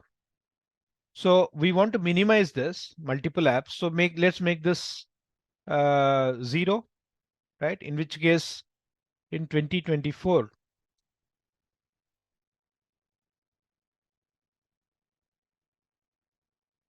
so we are left with 10% out here, 10% out here, right? If I take this as 0, in which case all the, look at this scenario, right? In this scenario, we can see that number of people who are using multiple apps would be 20% of the total population. So the correct answer to this question is this. Very simple question. And trust me, one of my students comes back and says, sir, ये तो believably नहीं था कितना आसान है. Cat में cat ऐसे भी दे सकता है.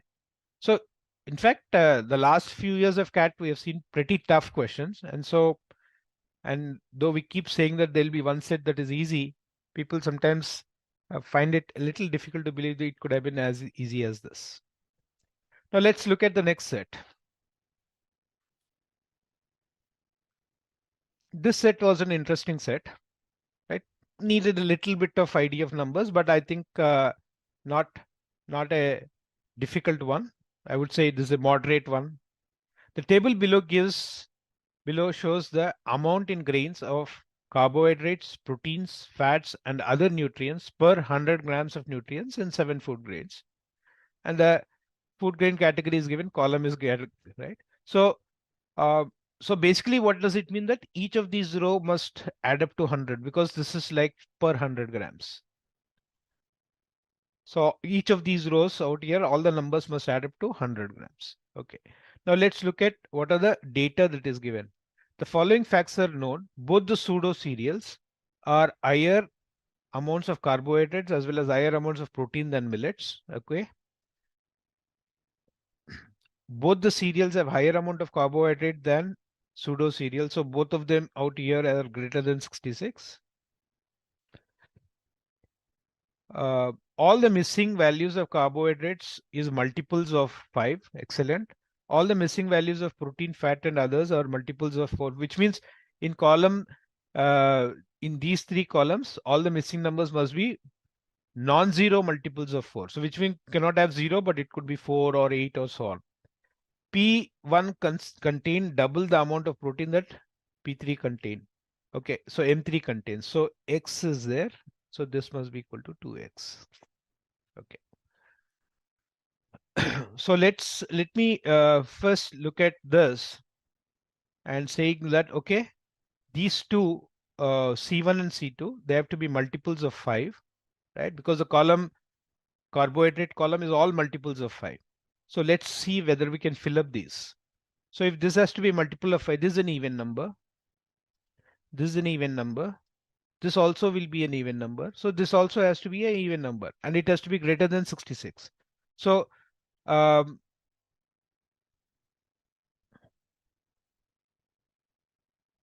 what if I take the value as 70? If you take this as 70, this will end up becoming 18, which is not a multiple of 4.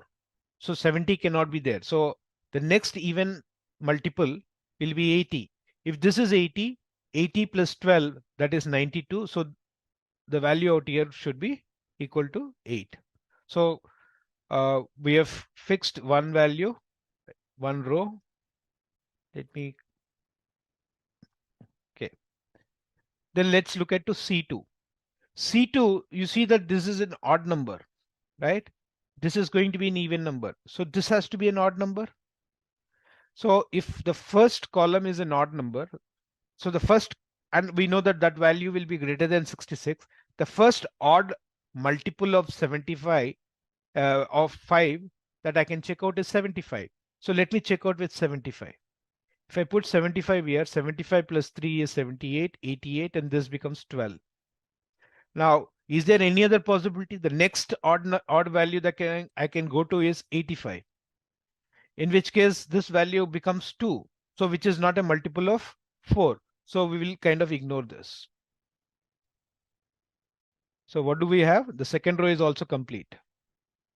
Now let me go to the third row. Okay, we'll come to the third later because I want to fill the carbohydrate column first. Okay. Now this value has to be less than 66. So let me check what with 65. Because I need to check odd multiples again because this is odd and this is going to be even. So I must have odd multiples. I would check 65, 55, so on.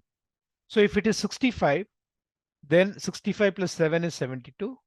And then 16 is 88. So this becomes 12.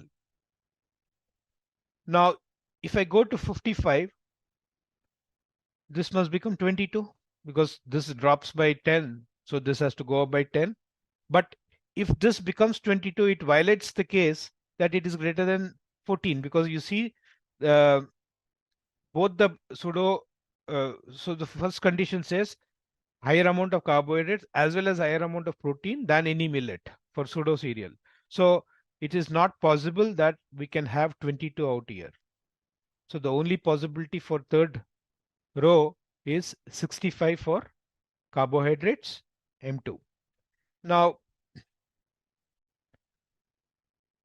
let's come to this, right? This is a multiple of 4. So this has to be a multiple of 8. So what are the values that I could have? 8, I could have 16. I cannot go beyond this because then this exceeds 100. So if this is 8, 8 also I should skip because millet is 12. So I won't even bother to find out for 8 because this value has to be more than 12. So if that is the case, so this will become 16. 66 plus 16 is 82 plus 10 is 92. So this has to be equal to 8. There's only one value possible because the next value would be 24. But if I get to 24, then fat will become 0. But that will violate the case that this has to be a non-zero multiple of 4. So 16 is the only possible value in this case. If this becomes 16, the one on top will become 8. 8, 16. Let me also clean this up. This will be 12. Okay. Once this is done, we have 56 plus 8, that is 64, 76. So this has to be equal to 24. Now, what about these two values?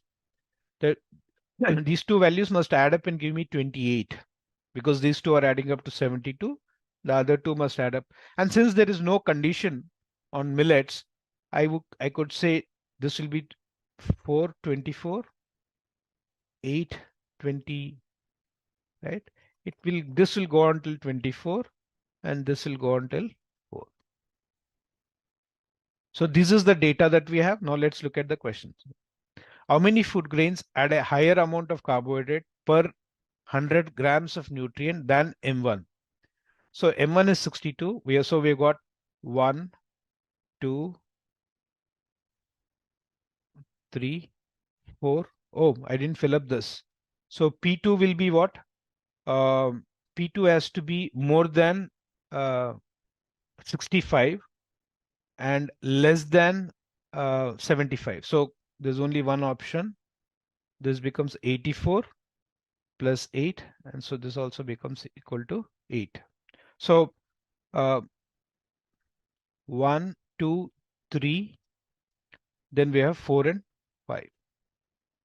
So the answer to this question is 5. How many grams of proteins were there in 100 grams of nutrients in M2? M2, how many grams? So that answer is straight away 12. How many grams of other nutrients were there in 100 grams of nutrients in M3? M3 other, that is 24. So what is the median of the number of grams of protein in 100 grams of nutrients among these foods? So I hope you understand what a median is. So if I were to look at the median of this, I will arrange all these numbers in the protein column in ascending or descending order and then find out what is the middle value. So if I put them in ascending order, I'll get 8, 8, 10, 12, 12, then we have 14 and 16. So which is the middle value out here? 12. Hence the answer should be 12. That's it. This is set 2. The reason why some of the students were able to attempt 4+ sets this year was almost all the sets were moderate. None of them really difficult. Right? And if there was one that was people thought was difficult in the exam situation, it is this one, because comprehending this for many people was not too easy. So let's look at this set. The AC in a room, large room, can be operated either in a regular mode or in a power mode to reduce the temperature. So you can either get into regular or power mode. If the AC operates in regular mode, it brings down the temperature inside the room, called the inside temperature, at a constant rate to the set temperature in 1 hour. If it operates in the power mode, this is achieved in 30 minutes. Excellent. The AC switched off, the inside temperature rises at a constant rate to reach the temperature outside at the time of switching off in 1 hour. This is a very important thing. The temperature outside has been falling at a constant rate from 7 p.m. until 3 a.m. on a particular night. The following graph shows the inside temperature between 11 p.m. and 2 a.m. that night. The following facts are known about the AC operation that night. The AC was turned on for the first time. It was turned on first time at 11 p.m. The AC setting was changed, including turning it off or setting different temperatures only at beginning of the hour and end of the hour, or at 30 minutes after the hour. The AC was used in power mode for longer duration than in regular mode during the right. Okay, so when was the AC on? AC was on in this stretch. It must have been on in this particular stretch, and it was on this stretch because the temperature is dropping. So now, out of 2 hours AC operation, 2 hours AC was operating, right? So let's say it was switched on here, it was switched on here. Okay. Obviously, it was switched off here, it was switched off here. We don't know about this, right? We're just taking the data till 2 o'clock, so we don't know what happened here, on or off or continuing to be there. Now, so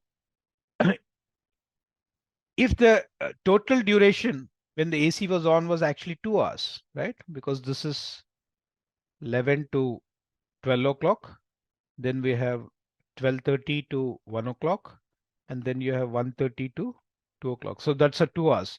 In these 2 hours, if the power mode was for a longer duration than for regular mode, it can happen only under one condition, that this part of it was regular. You set the temperature at 26 and it was supposed to become 26 in 1 hour. And right in the middle, half an hour later, you kind of shift from regular to power mode. So this was a power mode. This is power mode. This is power mode. That's the only way power mode can be 1.5 hours and regular can be 30 minutes. So power mode is the AC is operated on power mode for a longer duration than regular mode. Okay. Remember, this is because the AC is getting adjusted, right?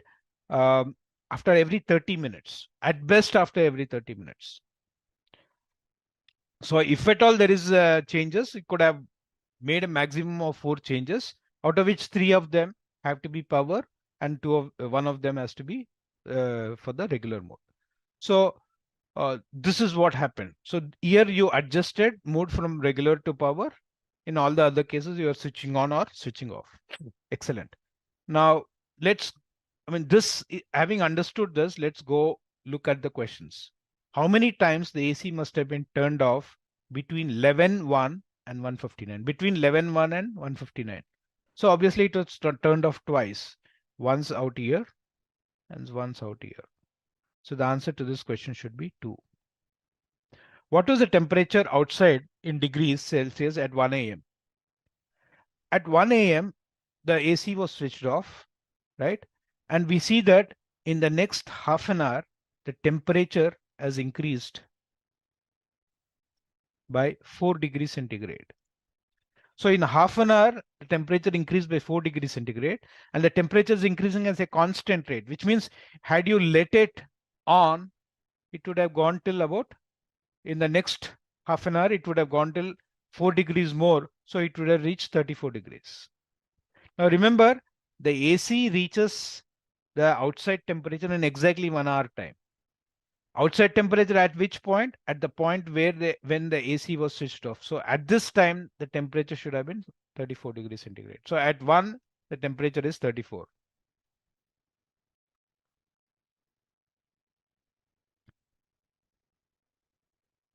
Now, actually, having got 2 points, it should be easy because at this stage, the temperature should have been 38 degrees. So at 11, it is 38.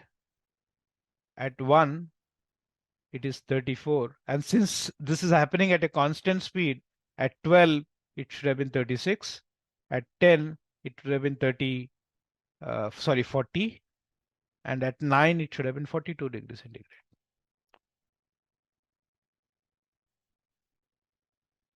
So what was the temperature outside at 9 a.m.? Temperature should have been 42 degrees centigrade. Looks like it was summers in Delhi. What best can be concluded about the number of times the AC must have been either turned on or the AC temperature setting been altered between 11:1 and 1:59? So what happened? This was once. This was second time. This is the third time. So the answer to this question is exactly 3 times. What is the maximum temperature difference between the outside and inside temperature between 11:1 and 1:59? So the first point where I would check is I will check what was the temperature outside temperature here. So I can see that in a half an hour duration, the temperature has gone up by 4 degrees. Sorry, 5 degrees. Right? Which implies in the next half an hour, it would go up till 36 degrees, 5 more degrees, which means at this point, the temperature should have been 36 degrees centigrade. So what is the difference? The difference is 10 degrees centigrade. And that looks like the highest difference across. So if you look at this at 1 a.m., we already found this is 34 degrees. So this difference is only 8 degrees, right? And I don't think there is anything here which is lesser than this. So the answer to this question has to be simply 10 degrees centigrade. So this question was not attempted by many because I think this looked a little new in the sense that interpreting the graph. So the entire thing was not about too much of logical manipulation of the data. It is pure interpretation of graph. Right? And a lot of people who are non-science students, I think they shied away from solving this. Right? I think even engineers, very few engineers did it. But I think graphical illustrations is there more in for science and engineers. They should have found it a little easier than the non-engineer student. Okay. Now let's go to the next set. This set was again a I would say fairly moderate one, little bit of play with numbers, but not a very difficult one to do. The figure below shows a network with 3 parallel roads represented by horizontal lines RA, RB, and RC, and another 3 parallel roads V1, V2, and V3. The figure also shows the distance between 2 adjacent intersections. So this is the distance between these adjacent intersections. And since these are parallel roads, this will also be 4, 4, 7, 7, right? 5, 3, 3, 5, 5, right? I mean, this is just to understand. So I would kind of rub this off. Each ATM, 6 ATMs are placed in 6 of the 9 intersections. Okay, there are 6 ATMs, and since there are 9 intersection points, out of this, there are 6 of them are there's a installed. I mean, ATMs are installed in 6 of them. Each ATM has a distinct integer cache, which means all the numbers that we have as cache has to be different. And the numbers at the end of each line indicates the total cache requirement of all the ATMs placed in the corresponding road. Okay, 22 will be the ATMs along RA, 20 will be the sum of all the values on RB, so on. Okay. The following additional information, the ATMs with minimum and maximum cache are 7. So minimum is 7 lakhs and max is 15 lakhs. Okay. The distance between ATM with the second highest cache and the ATM with located at RC and V3. So we are talking about this ATM is 12 kilometers. For it to have 12 kilometers, the only possibility that I can see is 5 and 7, right? None of the other combinations are possible, right? So the second highest ATM has to be here. So there are 2 ATMs out here. Okay. Now, what are the various possibilities that I have? So, if I were to first think about the maximum value, can the maximum be here? If the maximum is here, the others have to become 0 and 0. Right? I know that the maximum minimum have to be on this line. Right? So let me tell you the logic of this. The maximum and the minimum have to be in this line because anyway they are in the same line on the same road. So they can be on RA, RB, RC, or V1, V2, V3. So let me start with RA. So 15 plus 7, it looks obvious. It is possible to have both of them on this. 15 plus 7 cannot be on this road. 15 plus 7 cannot be on this road. Similarly, if I put V1, both of them cannot be here. V2, both of them cannot be here because they add up to 21. V3, maybe there it's possible that both of them are here. But if it was 15 and 7, the third one would have been 4. So in which case, you say that they cannot be, both of them cannot be on V3, V2, V1. Neither can both of them be on RB, RC, and RC, which means RA must have both of them. So having fixed that 15 and 7 are on this road, so let me try to look at where 15 could be. So let me start with 15. If 15 was in the first junction, right? These two junctions must be 0 and 0. Okay. Now, can I have 7 here?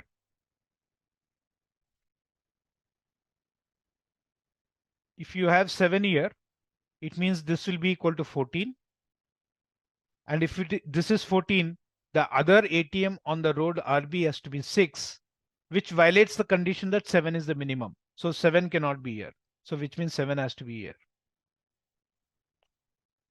So 7 is, so this ATM must have 7. If this is 7, right? So to add up 7 plus, if there were only 2 ATMs, it's not possible for us to have, because then this becomes 19. That's not the possible. So all the 3 ATMs must be in this. So in this condition, you have, okay. Now, so this is 0 and 0. So if this is 0 and 0, okay, this has to be 0.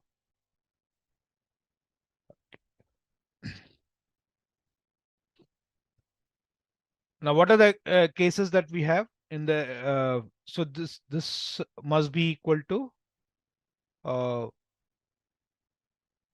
7 plus 8 plus 11 is one possibility. 7 plus 9 plus, that is 16, and 10 is one possibility, right? And there's no other possibility here. Okay, suppose I put 8 here. Let me see whether it works.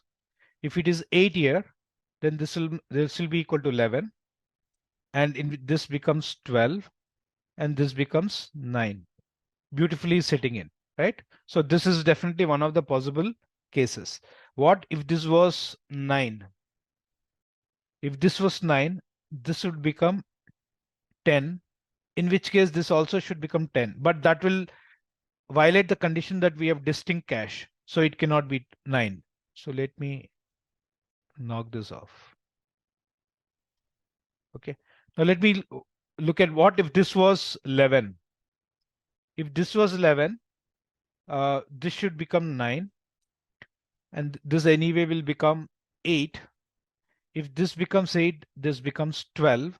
So it violates the condition that the second highest is at this place. So it's not possible. So 11 is not possible. And if 11 is not possible, then 12 will also be, 10 will. So let's look at uh, the case with 10. If 10 is here, it means the other one should also be 10. So the distinct cases will get violated. So it cannot be the answer. So the only option in this case where 15 is here has to be 15, 0, 0, 0, 12, 9,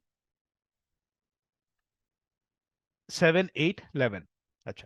Now, what is the other case? 15 is not at this location. 15 is at some other location. And that location obviously has to be,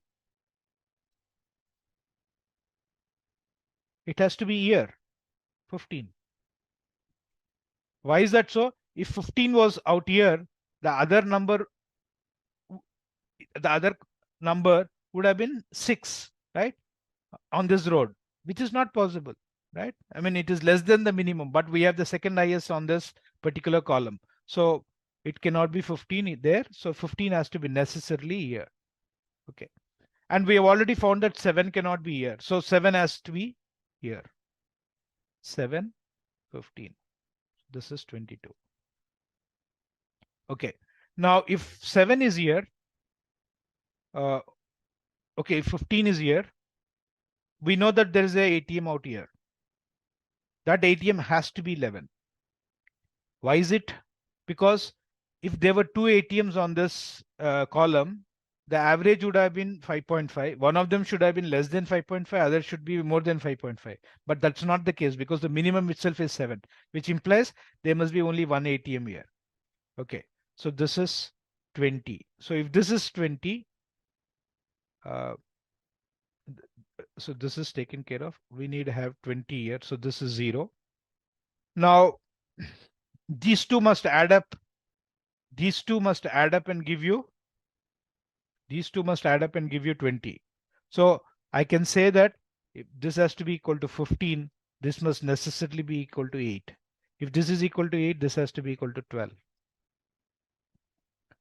Right? If this is 12 and I need 21 out here, this becomes 9. Now I can see that all my conditions are getting satisfied. The 20 is getting satisfied, this 20, and all these values of 26. So this is the other possibility that we can have. So this has to be equal to 0. 0 out here. Because 15 can take only two positions, either this first position or the last position out here. There is no other possibilities that we will have. So this is done.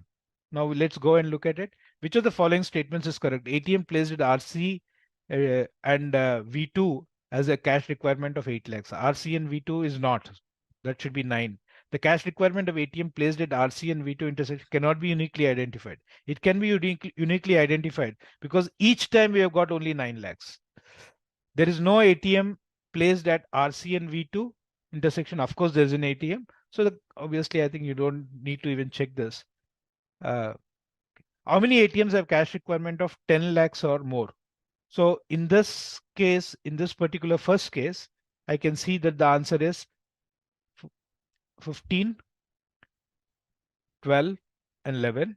So that there are three cases. Similarly, here also we have 11, 15, and 12. So there are three cases in both. So answer to this question is 3. Which of the following statements are definitely true? Each of RA, RB, RC has 2 ATMs. This is obviously we see it is true. Each of V1, V2, V3 has 2 ATMs. This is not the case because it's only in this case that we see that 3 of them, right? And you got 1 year and 3 year. So this case is not valid. Hence, your answer has to be only statement A. What best can be said about the road distance between the ATMs having the second highest and the second lowest cash requirement? Okay, so let's say second highest is out here. Second lowest for us is 8. So in this case, it is 7 kilometers. So here we have second highest is here. And so in this case, this is 4 kilometers. So my answer has to be 7 or 4. What is the number of ATMs whose locations and cash requirements can both be uniquely determined? So we can see that the 12 is fixed in both the cases. The 9 is fixed in both the cases. And the 11 is fixed in both the cases. All the others are changing their positions. So hence the answer to this question is 3.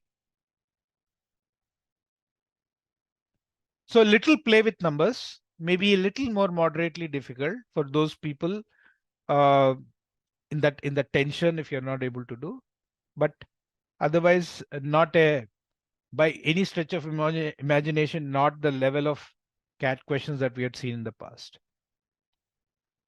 Okay, the last set. This is one set which had a little more calculations, right? Though the calculations are not very heavy, but somebody could think that this had more calculations. Out of the 10 countries, country 1 through country 10, country 9 had the highest GDP and country 10 had the highest GDP per capita. GDP per capita is defined as GDP of a country divided by population. So GDP per capita, right, is nothing but GDP by population. The table below gives the following data about country 1 through country 8 for the year 2024. So this is for 2024. Column 1 gives the identity, column 2 gives GDP. Okay, all these are very clear, right? I think the titles are clear, so I don't have to bother to read about this. But what I need to do is column 2 gives the GDP with respect to country 9. So country 9 has the highest. So we are always comparing with respect to country 9, and GDP per capita, we are doing it with respect to country 10. So these are two. So if I call this as some value X and this is value Y, right? You will see that it's not material, but in the calculations, I would like to show you, right?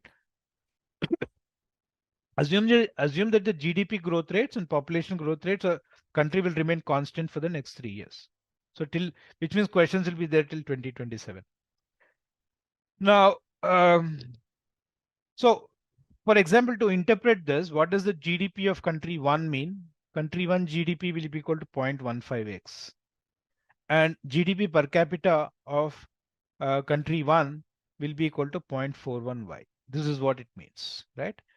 So you'll have for all of them, all the others, it will be 0.14x, 13x, 12x, 0.1x, right? 0.08x, so on, right? So you kind of append this with x and this with y. Now let's look at the questions. Which one among the countries 1 through 8 has the smallest population in 2024? 2024, which has the smallest population. So how do I find out population? I have to divide GDP with GDP per capita. GDP by GDP per capita, right? Sorry, this is PC.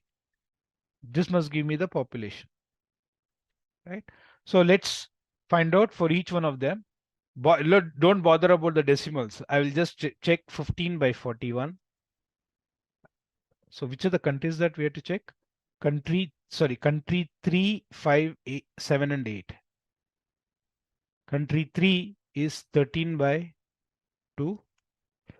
I'm just, see, 0.13x by 0.02y is same as 13 by 2. So that's why straight away writing 13 by 2. Country, that was country 3. Then we had country 5, 10 by 36. Country 7, 8 by 30. And country 8 is 7 by 41. We want to know which of these has the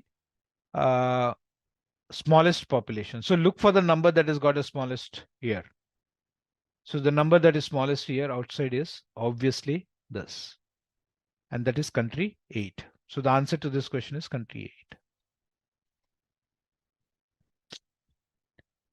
The ratio of country 4's GDP to country 5's GDP is closest to 4's GDP to 5's GDP. 4's GDP is 0.12.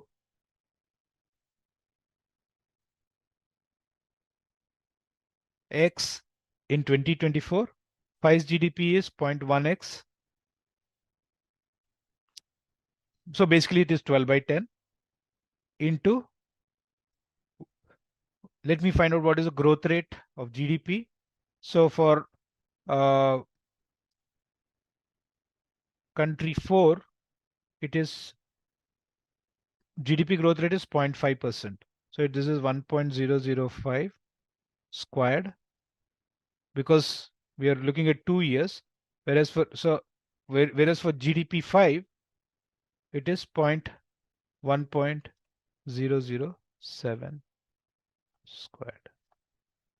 I'm assuming that this value is approximately equal to 1, because I see the choices are fairly far apart. So what do we have here? We have 12 by 10, that is equal to 1.2, into a value that is less than 1, but approximately equal to 1. So my answer has to be very close to 1.2. I can see here that this is like very far away, very far away, very far away, right? So this has to be my answer, 1.195. So if you are looking at the maximum population,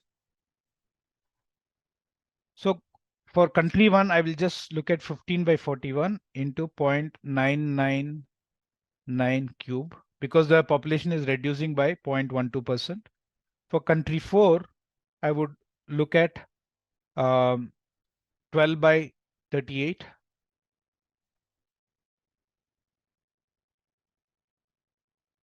into 1.005 cube, right?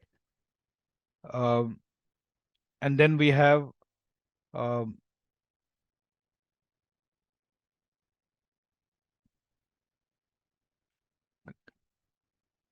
country 5 is 10 by 36 into 1.0031 cube, and then country 7 is 8 by 30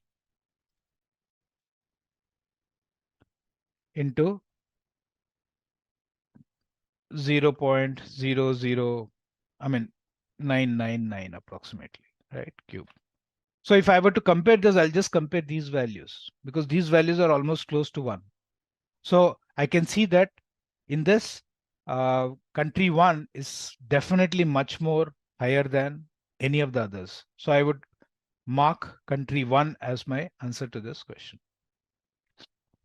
For how many countries among country 1 through country 8 will the GDP per capita in 2027 be lower than that in 2021? So GDP per capita, right, has to be lower, which means,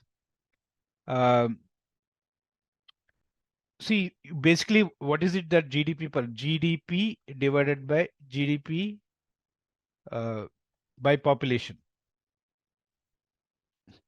right? That gives me GDP per capita.